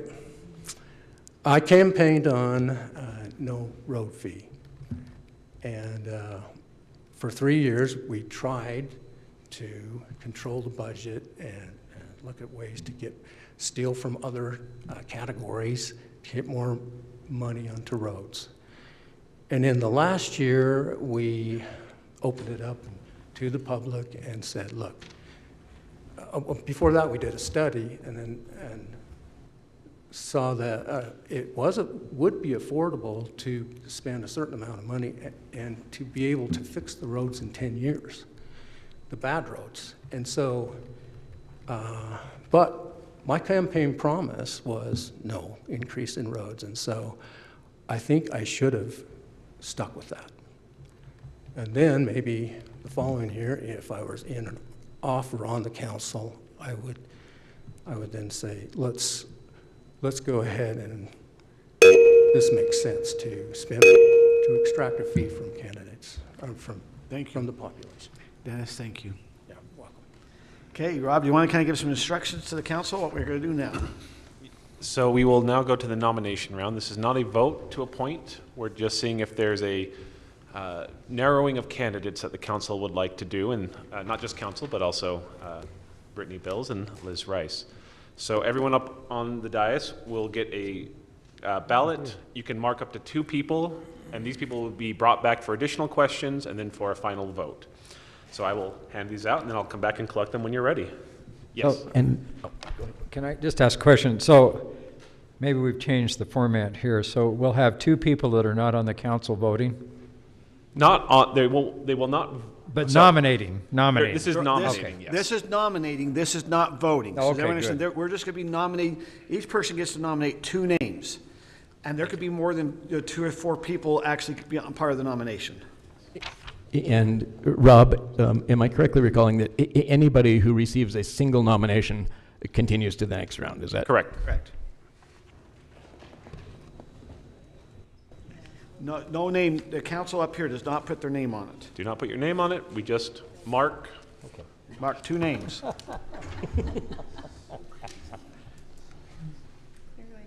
Candy refill? Candy refill? You were doing the nomination round, Councilor, where it says nominating round, vote for 2. Gross. It will then be open. We have Heather, who is here as our, she is our city recorder tonight with Stephanie out. She's our assistant city recorder. And Rob Patterson will also be opening. And we have our police chief picking them up. He's protecting with a gun. He is protecting the ballots. He's protecting those.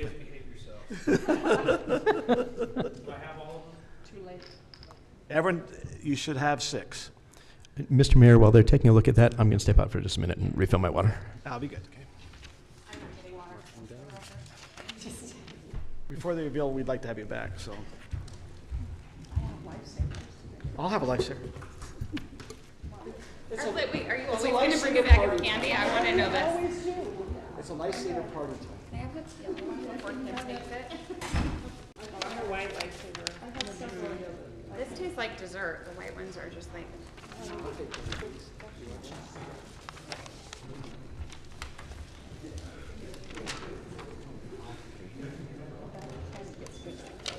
That's so funny. Lifesaver parties, you can bring lifesavers.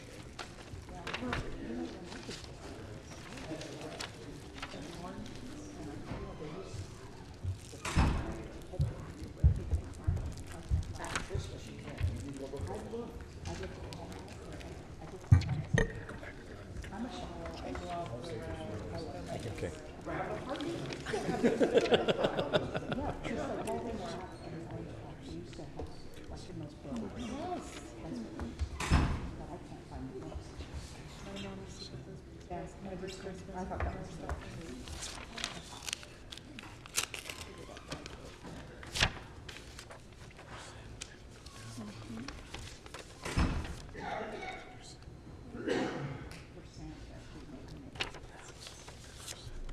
While they're up there counting, I just want to tell everyone thank you for putting your name in. And there are many committees. If you're not chosen tonight, there's the Planning Commission, we have the Library Board, we have our parks, we have many different areas. There might be even that 250 committee that will need some, for the 250th anniversary, might need some help there. So please stay involved. I mean, one of the things, if it doesn't happen here, is to start getting involved, and I think you'll enjoy being part of the city. The candidates who have been nominated for further questions and potential vote are Ron Campbell, Wes Warren, Kristen Ritchie, Terry German, and Dennis LeBaron. So candidates Jeffrey Anderson and Kelson Gorell have not been nominated. We will now proceed in reverse ballot order. We'll start from the bottom, go back up, and everyone will ask one more question, and they'll have 2 minutes to respond to these questions. So we'll start bottom up with Dennis LeBaron again.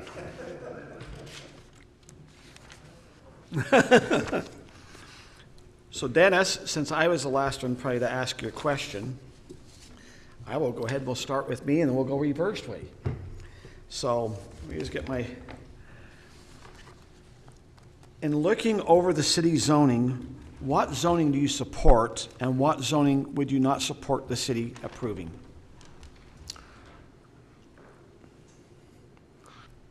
I would favor the same kind of ratio of zoning that we have now between large lots and high density and in between. And where that happens, I think if we do any more high density stuff, it could be in the Longhorn area because it's adjacent to a major road. Generally, I like the elbow room feel of R140. I'd like to preserve that as best we can. And so it'd be a hard sell to me to do otherwise, but if the state's going to make us, then we have to think about that. Okay. What we're going to do, we'll go Brittany, it'll go Kim, Liz, Brittany, Scott, and then Doug. So. Okay. Okay, I'm going to ask the same question. How do you weigh the surveys results of, and there are quite a few surveys, not just alcohol. We have speed bumps, we have our citywide survey out there of the majority votes want something, but it is against your decisions and what you want. How do you make a decision concerning that? Okay. I think surveys are very helpful to help guide your thinking and maybe spark additional surveys. I think sometimes we give up on just with one survey. Maybe we ought to do more. But in general, it is good to know which way people are leaning on an issue. But when it comes to something that's really important, like alcohol sales, for instance, or Sunday closing, I think we need a vote. And then we'll know for sure what the majority is. Other than that, I'd say as you talk to as many folks as you can and what makes sense for our city. What do people want? Why do they come here? Okay. Liz? So if we received a $1 million grant to use for the city in any way that we wanted to use it, how would you do that and why? Well, I'd look for the more glamorous things like a park or not just pipes for infrastructure, although that might be necessary. I think we've done a good job with long-term planning on utility infrastructure, pressurized irrigation. But what would really benefit the townspeople?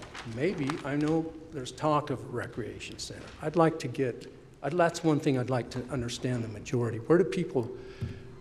Where's the majority of the townspeople feel about that? I agree, I don't want to bond for something like that.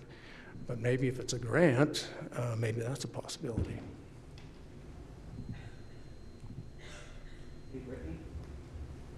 So I'm going to try to do all questions for this round that are like one-word answers, or very short answers.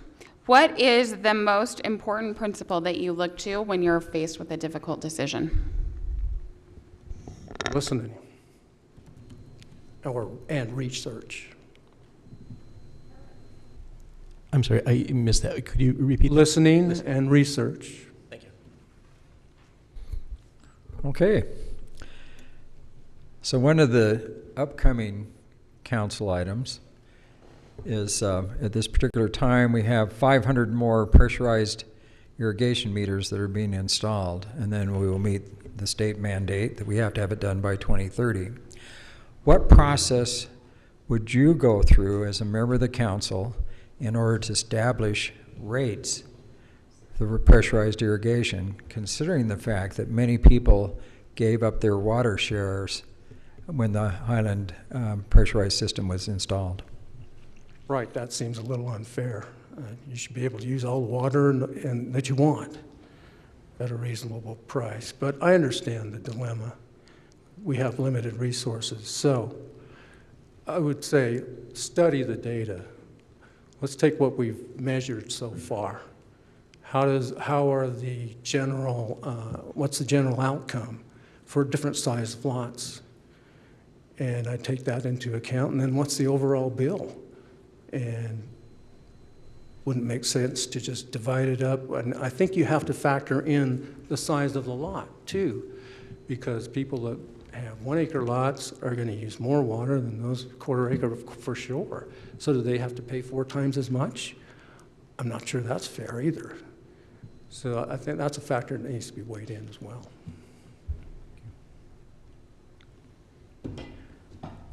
I'm to some extent going to steal one of Liz's questions of one of the earlier candidates. For what services would you consider adopting a tax increase, and under what circumstance? Well, it'd be a last resort because I think that, well, our property tax rates and our sales tax rates provide revenue that rises with inflation in a way. So I would like to see that it's reasonable to expect that the city budget or fees would also need to rise with inflation. So those kinds of things like the portion that we pay for the police, then the roads. Actually, the roads, I think, is supposed to go away in 2027. That would be awesome if you ever got back money from the government or stopped having to pay some fee. But roads, public safety, fire, police, if there is a great need. If my sewer backs up, I'm going to take care of it immediately. If something like that happens to police and fire, it's got to be taken care of. Yeah. Thank you. Thank you very much, Dennis. That is it. I think everyone's been able to ask you a second question. Thank you. Who is the next one? The next candidate would be Terry German. And we will start with Kim.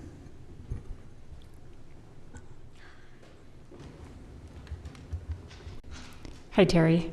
Hey. On your time in council, or just, currently, how do you plan to respond when a small but loud group pressure you to make decisions that don't align with the broader needs of Highland? how would I respond to them? Maybe I would definitely go with whatever was best for Highland. I absolutely would. But I'm thinking, how can we do that and help the citizens feel like they're listened to and all of that? And so I think maybe having some meetings with them and educating them on why, you know, some things are better than others, but not ignore what they're asking about. But I definitely think we would, if there's a small group of citizens, we want to listen to them. Some might have a really good idea, but it's always what's good for the city. Hey, Liz.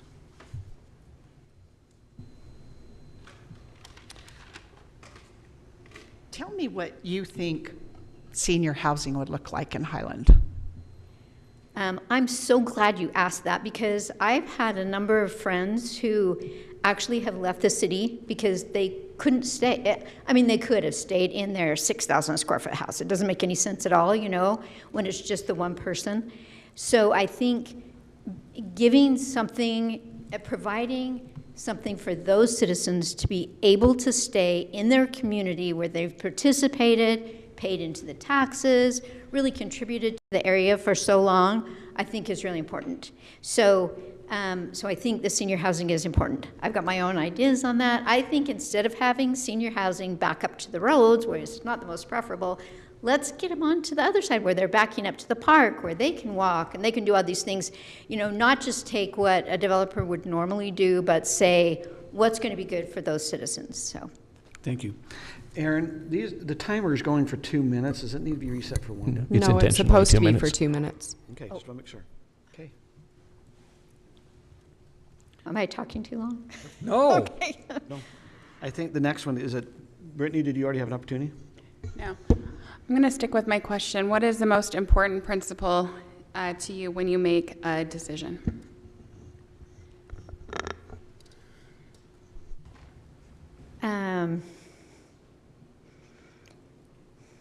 What's good for the community, the citizens overall.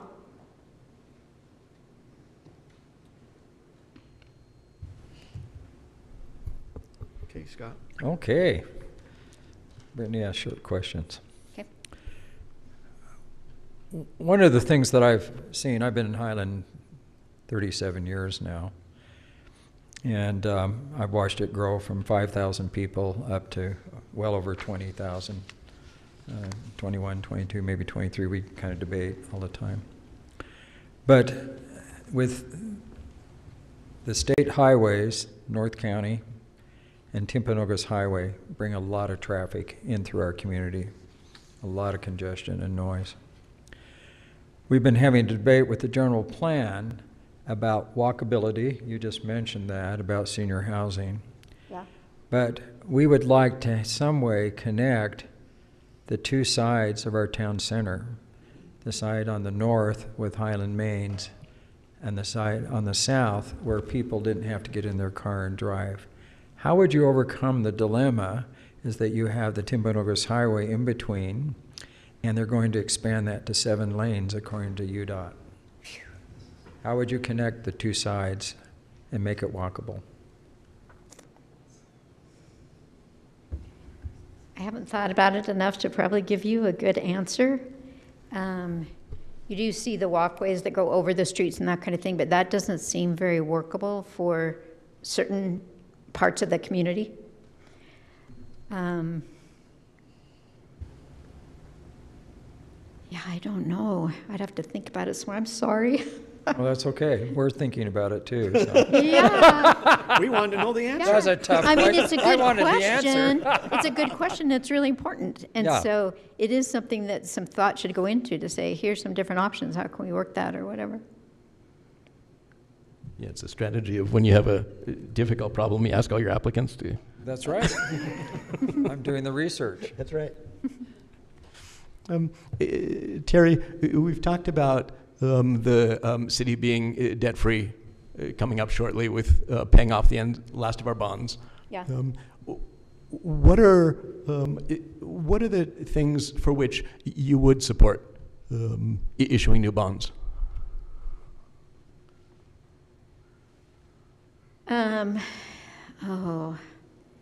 I don't know. I haven't thought about it enough, but I think we have to think about health and safety. And I think those would probably be the biggest things. Providing extra and fun services for the citizens would be nice, but I don't think it's as imperative.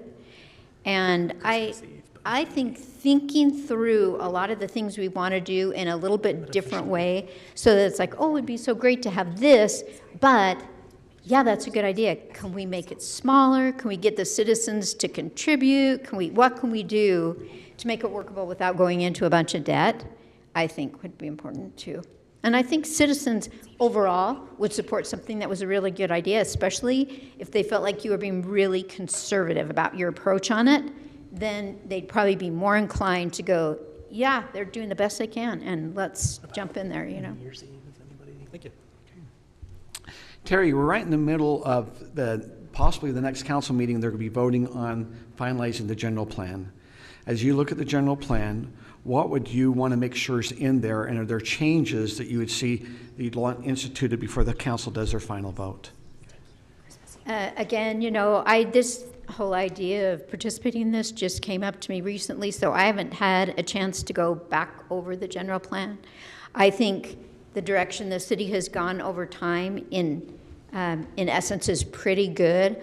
I think just staying conservative, not, I don't believe in increasing the density a lot. There might be pockets, like we talked about senior housing or a few things like that where it makes sense. And so I kind of have to look at all of that, but yeah, I'm sorry. Okay, thank you. I think everyone's able to ask a question, so we thank you for your time. Okay. The next candidate will be Kristen Ritchie. I need to request my lifesavers back down here, please. Oh. Actually, they've been really good. You think there are lifesavers left? So, Kristen, what we will start with, Liz, we'll start with you with your lifesaver party. No, but we'll start with Liz, go to Brittany, Scott, Doug, Kim, then myself.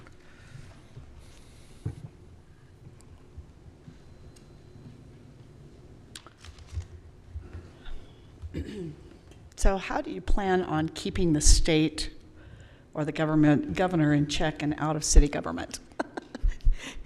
Well, that's the question, right?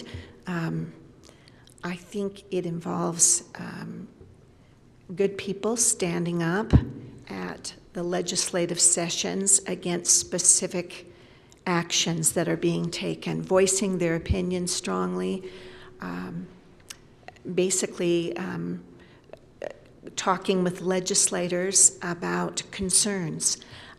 Recently, we were very concerned about the kind of takeover of city zoning throughout the state that the governor has sort of proposed, and what that really means to various communities. And we've been talking with legislators. We have been trying to educate people on the subject, members of the public, so that they're aware of what's at stake. I think the challenge is really in getting people involved. That's what I found. People are so busy trying to make a living that at times they're kind of unaware of what is going on that affects them from the state down. But I think being aware, becoming educated on it, and then standing up is what we need to do. I think we need to oppose some of these things, quite honestly. Okay, Brittany. Hey, Kristen, what's the first thing you do when you have made a bad decision? Oh, you mean when the guilt starts to rise or you feel bad about it? Yeah. What's the first thing you do when you know you've made a bad decision? Well, I think I usually try to sit down and analyze how I came to that. What were the influencing circumstances? Whether I was misinformed, whether I had emotional baggage wrapped up in that decision, that sort of thing. I try to, quietly apologize for something that maybe went awry or wasn't the way I'd like it to turn out, and then try to move forward and work with people, try to reach out and move forward positively. sometimes that's tricky to do in a family. So, Christian, I appreciate your being here tonight. One of the issues we have is tremendous growth in this state, and you mentioned it, but we have limited water resources. And I think there's temptation sometimes to have competition amongst the cities because of the rapid growth to compete over water. And we all depend on either water coming out of the mountains or our aquifer. What would your position be, and how would you defend the city and defend their water rights if a neighboring city wants your water rights? This is something that we've been involved in on the state level as well, as legislation has come through saying this amount of water is going to be diverted to the Great Salt Lake. This amount of water is going to be claimed by the various data centers that are being built. They keep bringing those up with taking more and more water. And meanwhile, you citizens, I'm sorry, but you're all going to have to really suffer because of this. I think, unfortunately, at the city level, it seems like we've lost control over our water, and that's being dictated to us, and I believe that's very wrong. I've stood up on a number of those issues. We're getting just absolutely plowed over on it, but I think our water concerns, we all want to conserve water. We want to make sure we are being wise stewards of those resources, but I really think that the powers that be that are think it's that we need to divert all of our water to other projects. I think it's wrong. There are issues come up where there are principled, value-based opinions on all sides. How do you either balance those or approach the issue in a way that doesn't end up kind of turning off? I don't like the word factions, but I'm not coming up with a better word. No, I understand what you're saying. I think there's kind of a balance there between being really steadfast in your position and trying to be kind, understanding of others, and trying to maybe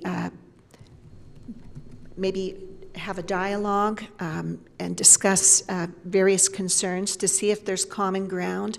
But there's some things where I think it's worth taking a stand and trying to basically be firm in your opinion. That's not all of the time, but some of those things I think it's really important to stand with your principles. So, thanks.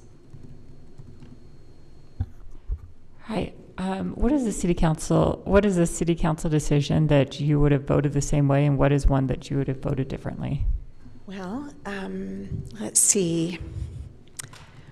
Voted the same way. I think the things that you have done as a city council to try to address various traffic concerns and safety have been really great. I see every day we all see the dangerous things going on. Some of them have been discussed tonight. And then just generally the traffic that is really a big issue as we have more and more people. I think those things that you have decided to do have been very, very effective. It brought about some good solutions. I was not in favor of the alcohol passage. I have a daughter that was hit by a drunk driver as a pedestrian, and it has completely impacted her life. And I'm emotionally wrapped up in that, and I can understand that, but I feel like it was worth preserving, my own opinion was worth preserving that original ordinance that kind of the citizens of Highland bought into when they moved here. This is something I see all the time. People who are unhappy with their situation move somewhere and then try to make it adapt to them. Well, I feel like Highland is just really unique, and it's largely because of the ordinances that you've had in place for many, many years, and the people who live here who have conservative values, and I'd like to do anything to defend that and protect that. Your last question, in looking at the Longhorn field that's along SR 92, share with us your vision, what you'd like to see develop there. Is it homes, commercial, apartments, multifamily, senior? What's your vision of that development there? Well, I listened to you all talk about that a little bit in city council meetings, and I think the idea of some really beautiful senior housing is just really great. That's something that's needed in our community. I think that would be wonderful. If there was a way to have maybe some small commercial thing as part of it. I'm not exactly sure about how that would fit into the plan there, but I think those would be the two things that I think would be just great there. And why don't you build a tunnel under to go? I walk every single day, and I walk under the tunnels, and it's the first time this morning I've met a walker. He said, "Welcome to the tunnel." And it was, you know, it's a very safe way to cross that canyon boulevard. I do it every morning. I don't know if that seems like that might make more sense than trying to do some sort of a bridge. But, so anyway, that's what I have to say. Thank you very much. Thank you. Our next contestant will be Wes Warren. Wes. Okay. What we will start with Wes, we will start with Brittany, Scott, Doug, Kim, and then myself. Hey, Wes, do you think that consensus is ever necessary? Just like short answer, yes or no? That consensus Yeah. is ever necessary? Yep. Yes. Is that short enough for you? Yeah, perfect. So, Wes, we live in a constitutional republic, and we have elected officials who meet together and discuss things, oftentimes disagree. But after a council has made a decision, what do you think the responsibility is of those that oppose that decision? And how would you act as a member of the council in accordance? Does that make sense? I think so. How would I act as a member of the council if I oppose the decision? Or Yes, and, yeah. the decision's been made. Well, I think the great thing about the system of government that we have is that there are always recourses for decisions that are made that we don't agree with. I think it's important in the meantime to honor and uphold the decisions that are made, while at the same time, if it's something that you believe in and you see that there was either an injustice or just that a decision made that wasn't best for the situation, I think it's important to keep agitating. I think there are effective ways to do that. I think education is probably the most effective tool for agitating for a change. But I think it's important. I think it's an important feature of the way that we do things here in this country. On the one part, we represent people as a representative government, but then we're also beholden just to do the right thing. Sometimes that takes protecting the minority despite the voice of the majority. And so it's balancing that constitutional republic. We're not quite a democracy. We're a lot of different things. But I really appreciate that there's always recourse for citizens. As a member of the council, I think it's important to stay unified and stay united as a council with these decisions that are made. They're made as a council. But we're also residents, we're also citizens. I think that there are very respectful and appropriate ways to approach issues and decisions that are made that as a council member I wouldn't agree with, while still preserving the integrity of the council and the process the decision-making process. So, Wes, you're one of the candidates that I know the best and have been most recently most involved in the city. And so you're getting one of my two most awkward questions. What do you see as the biggest argument against appointing you? And why do you think we should appoint you anyway? I think the biggest argument against appointing me is that I am not Ron Campbell. I love Ron, and he's great. I think that the biggest argument for appointing me is, and I'm really glad I got to answer this question with the first part first, is because this is an appointment, a very particular situation, and I think it takes a particular candidate to fill it.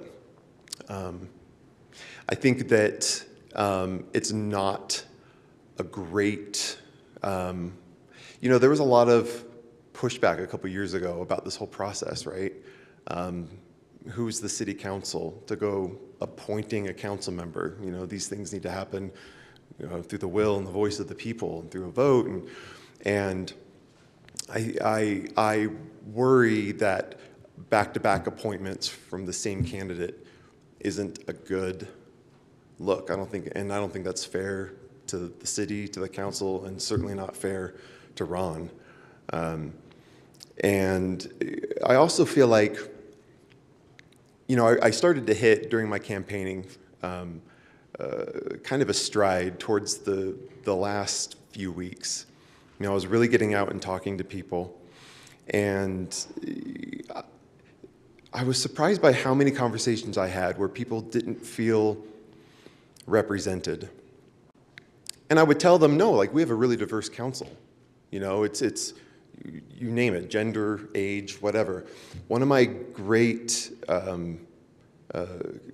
goals that I started to develop more and more as a potential council member was improving communication to the residents, between the city and the residents. And I think that's something that I can bring to the council. Okay, thank you. Okay, Kim. Wes, you've been attending city council meetings longer than I have, and I've been on council for 6 years. What motivates you to want to be on city council, especially having sat through all of our council meetings until 3 a.m.? What motivates you to want to do this? It's only been 2, 3 a.m. No, they never went that late. No. We've not had anything. I alluded to it before. When I first started coming, I was really, really disillusioned by national and state politics. And they're really divisive, and I felt the vitriol, and it started to have a negative effect mentally and emotionally. And so I turned to my city, and my city came through and delivered for me. Being able to see the way that government should work on a city level was intoxicating, and it was invigorating, and it gave me a lot of hope for this country, you name it. And so I wanted to be a part of that. The more I got to know council members, I couldn't tell you sometimes which party affiliation someone had, because those lines and those issues kind of start to disappear when you're talking about serving your friends and your family and your neighbors. And the city issues are very much, for the most part, nonpartisan. I loved being a part of that. I don't like conflict. I tend to shy away from it, and which the way I go about any relationship I have, and this would be the same with my relationship with residents, is just 100% complete honesty. I always am, and I always say who I am, because it's hard to do anything otherwise. And that was it was refreshing to find some place to be myself, and to where honesty really was the best policy and served my community the best. Okay, thank you. Liz? Hi, Wes. Want an awkward one? So if you don't like conflict, What? how do you prevent yourself from being a yes person? I think it's honesty. I mean, just going back to it, it's easy and it feels good to say yes, right? And just to avoid all of that. But I also have discovered a real joy for being wrong. And I don't mind like being the guy that really wants a rec center and is gung-ho about bonding for it, and then talks to a friend who knows a little more than he does and talks to more people. And it turns out that that's not the most responsible way to going about getting the nice shiny new toy for the city. And I was happy to go through that process, that kind of humbling, I guess, because it brings me closer to finding what does work, what is true, what is right. And I think at the end of the day, that's what we all want. We all want, to be right. We all want what is right. And I think being wrong is an important step to getting there. And so, sometimes it's hard to say no and to go against the grain, but I think that it's important to be honest with the residents, honest with yourself, and honest with the people, because we're all on the same bus moving in the same direction, and there's just no point to playing the games on this level. I mean, maybe if you get a little higher, which I got no plans on. But the politicking, the wearing the different faces, I just don't have an appetite for that. And I enjoy that we can all kind of be who ourselves and not feel compelled to say yes and to please each other. Okay. This will kind of probably follow up with what you're saying. In your campaign material this last fall, you supported raising taxes for the library. What other areas of the city would you support raising taxes for? I don't.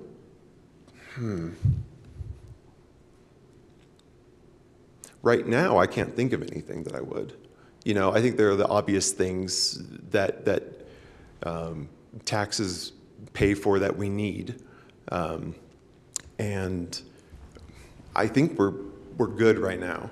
I think as far as the library goes, it's I view the library as a necessity, as a need. I also think that there are much better ways to fund the library than a tax increase. Would I be willing to explore that? Absolutely. Do I think there are better ways to do it? Even more absolutely. But I think it's important enough of an issue to put before the people. I see the way that Provo City did it with their library. They're in almost the exact situation. Brigham City also, same situation with their libraries. They did an amazing job of putting it to the people. And they really worked hard to make sure that this was something that their residents wanted to put their hard-earned tax dollars towards. I am very pro taxes. I am very cautious with how we spend them. We need to. It's a sacred duty, the way that we spend the money of the people that collectively put in to the city. And I think what we have to be super careful about is how we spend that money. And the country was founded on not no taxes. It was founded on spending money, spending taxes carefully and judiciously. And so one of the things I love about the cities is how tight the budget is and how responsible you as a council have been for every single penny that gets spent. So I would just continue that stringent view of tax dollars. Okay, thank you. Is that it? I think we're done, Wes. Okay. Thank you. Thanks. And the final candidate would be Ron Campbell. And our voting or our questions will go Scott, Doug, Kim, then Liz, then Brittany, then myself.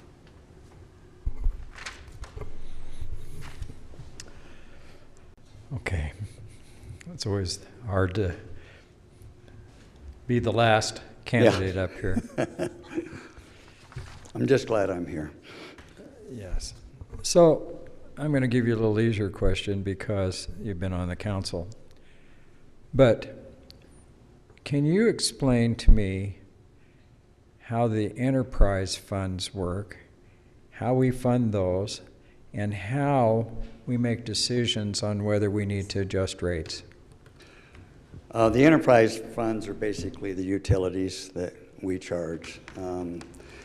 We have fees that we charge, and those fees, quite honestly, were established to avoid a tax increase. We did a road fee. Those fees are always going to be determined. Well, first of all, coming back to how the road fee, for example, was established, the council at that time, which I was not a part of, did a phenomenal job involving the residents and getting the issue in front of the residents that we have failing roads. If you don't invest in surfacing the road with a seal coat, you're going to invest 3 times that amount to replace it when it fails. So that information, you did a great job, and the fee was something that the residents supported. So when it came about, the residents were in fact in favor of that fee. Any raise would be done absolutely based on the cost and the projections of what we need to maintain the roads so that we do not have failing roads. If we get to the point where we don't have enough money to seal XYZ roads out there because we've got to replace these over here and that costs more, we've got to look at increasing that fee. That's the only basis in which that would ever happen, in my mind, that we would ever consider doing that. I've got number 2 here. Is that your one? Yeah. It is conceivable that I lied earlier when I said that I had 2 awkward questions, because I only have one. Okay. What is the strongest argument against appointing you, and why should we do it anyway?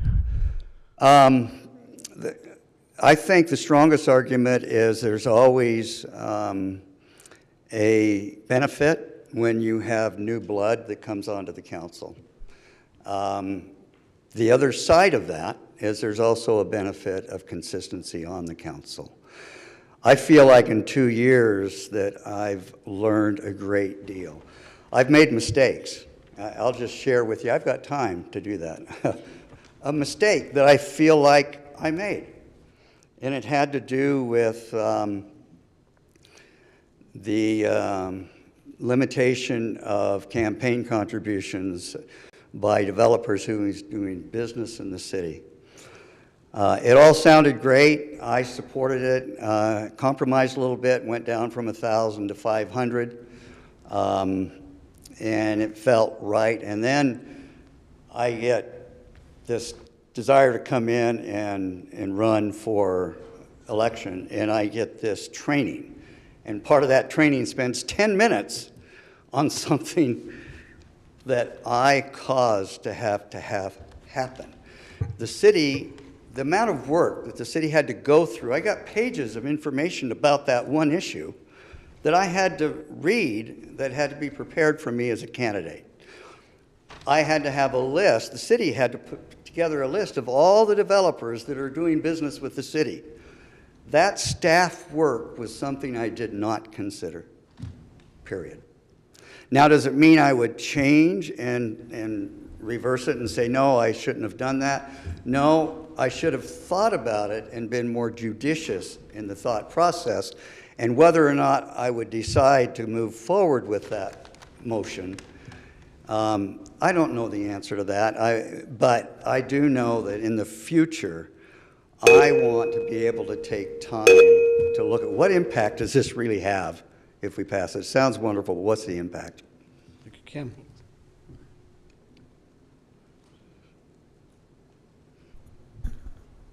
Okay. Ron, what motivates you to want to be on city council? Public service. I've been in public service my entire career. I've served on countless boards of directors, mostly for nonprofits. I've served on Senator Hatch's committees for different things. I've served on the State Rehabilitation Council for 3 different terms, 3 years on each term. So that's 9 years on that council that I served, supporting people with disabilities in the state of Utah. And I got to that point where I was retiring, and I learned about the appointment with Sarah Peterson leaving. And I thought, what am I going to do with my time? And it really made sense to come in and serve my community, where I've served people with disabilities, I've served nonprofits, I've done a lot of service, but not much in my community itself, other than I was on the Art City Theater Board of Directors for a while. So I did some local things, but not really serving my city. And I moved into Highland 15 years ago, and it's my favorite place I've ever lived. It's a community that I've always longed to live in. I love Springville, but Springville's not Highland.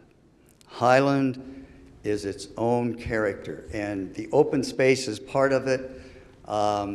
The residents, we have amazing residents in our community, and I want to be able to serve those residents, and I want to do what I believe is best for the city of Highland to keep it fiscally responsible and sustainable into the future.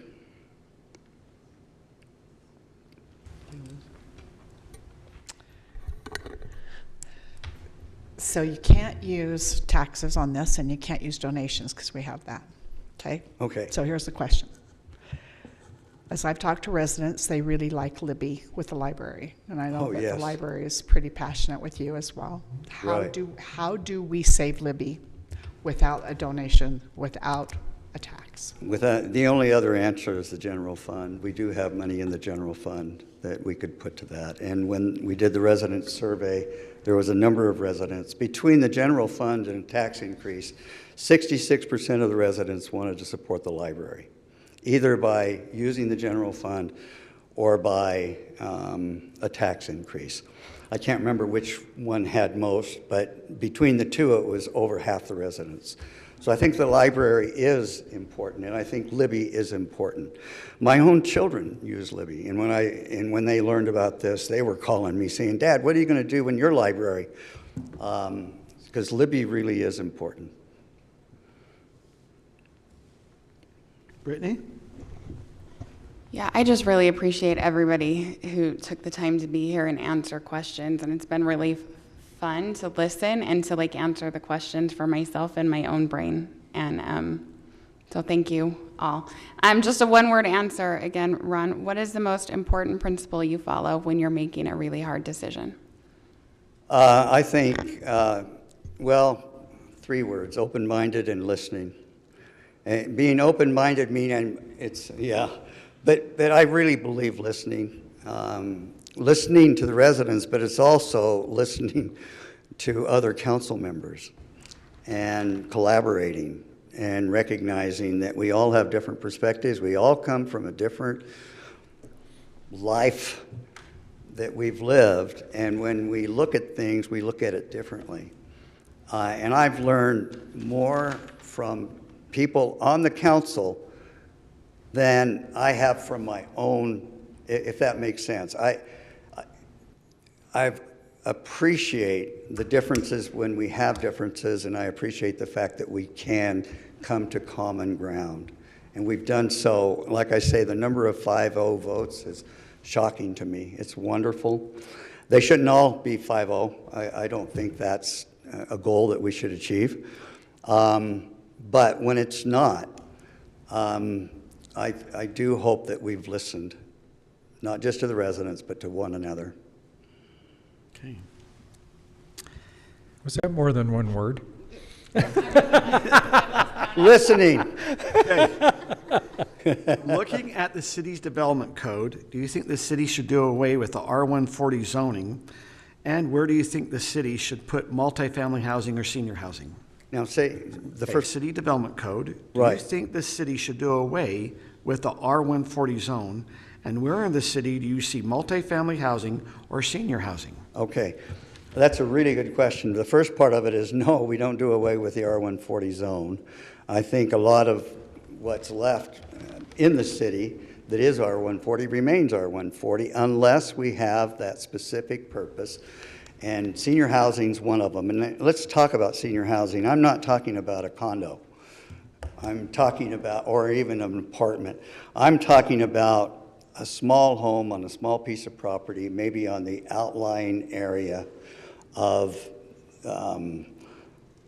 Longhorn property, or on any property that's really close to an adjacent city.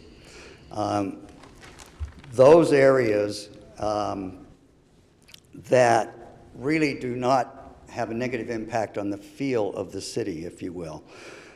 Most of Longhorn, as long as I'm on the council, I'm going to really be rooting for larger lots and bigger homes. That's what, in that big feel, the R140 feel, is something I think is important to the residents and important to me. Thank you. Thank you, Ron. That's it. Okay. I think it's now time to come and have a vote. Is that correct? That is correct. So Councilmember-elect Rice will not participate in the vote. The vote will be between the current council members and Mayor-elect Bills, with Mayor Osler voting only if in case of a tie.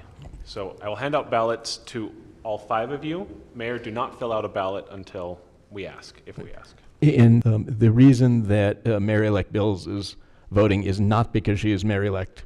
It is because she is the candidate who resigned to create the vacancy. And under Correct. state law, she gets to participate. Yes?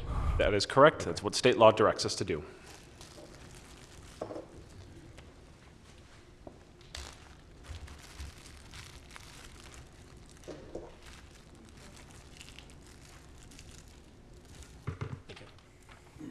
Would I ever do a ballot, or would I just voice it?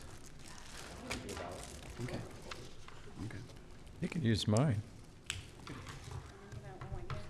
So they vote for one only on round 1. Correct. If in this round there is a person that gets a majority, so there's 4, if a person gets 3 votes, they are elected to the council. If it becomes a 2-2 vote, I will then cast a vote. If it becomes a 2-1-1, then I will cast a vote.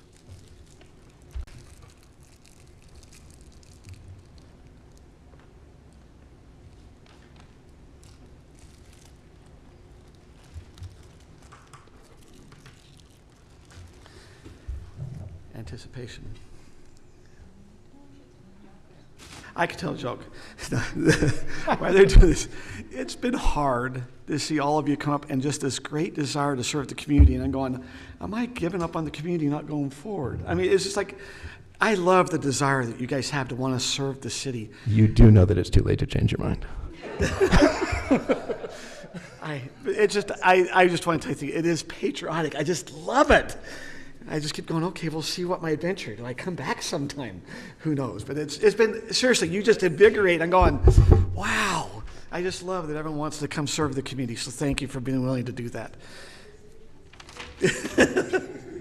There's 3 seats opening up then. I believe. We'll see if we've got a council now or what, a council candidate or what we're at.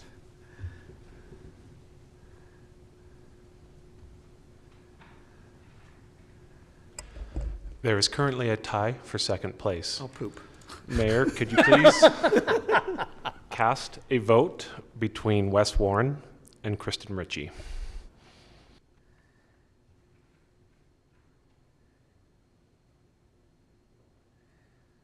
No pressure.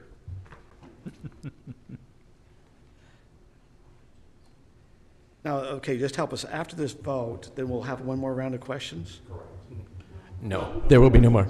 Just one more round of voting.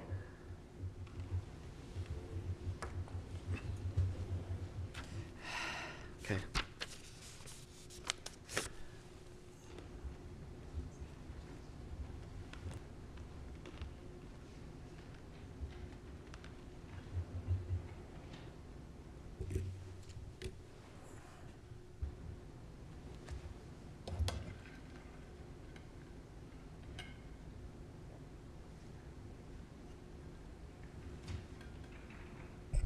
We will now have a second round of voting between Ron Campbell and Kristen Ritchie. So let me prepare the ballot, print it off, and I'll get it back to you in just a couple minutes. So you're going to go reprint? Okay. Now that's awkward. Sorry, you need to go out of the office to go print? Okay. So the final vote will be between Ron Campbell and Kristen Ritchie, is that correct?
While they're waiting, we do have a senior citizen luncheon tomorrow at 11. We'd like to invite those who might be a little senior on that. They come at 11. We're going to be talking about some of the senior programs Highland's looking to do. So at this time, the council, you notice there's a round two. You will do one more vote, either for Ron or Kristen. Now, do you vote? You don't vote. I do not vote unless there's a tie.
We have reached a majority. The person who has been appointed to serve on the council for the next 2 years, filling out the remainder of Brittany Bills' term, is Ron Campbell. Thank you all again. Thank you, everyone, for doing that, and we appreciate and we look forward to having Ron with you on the council. I guess I won't be there. Anyway, thank you for everyone coming and for the time and efforts and everything. We do need to conclude our meeting with a motion, and so. Mr. Mayor, I move to adjourn. Okay, have a motion by Doug. I'll second it. Second by Scott. We will go ahead and do a roll call. Brittany. Oh, no, it goes to Scott. That's right. Brittany doesn't get a vote. Nay. Nay? Okay, yes, yes. That's a yes, right, Scott? Doug's a yes? Yes. Yes. Okay, that passes 3-0. Oh, that's right. Ron, you get to vote. Do we get adjourned? Yes. Okay, 4-0. We are now adjourned.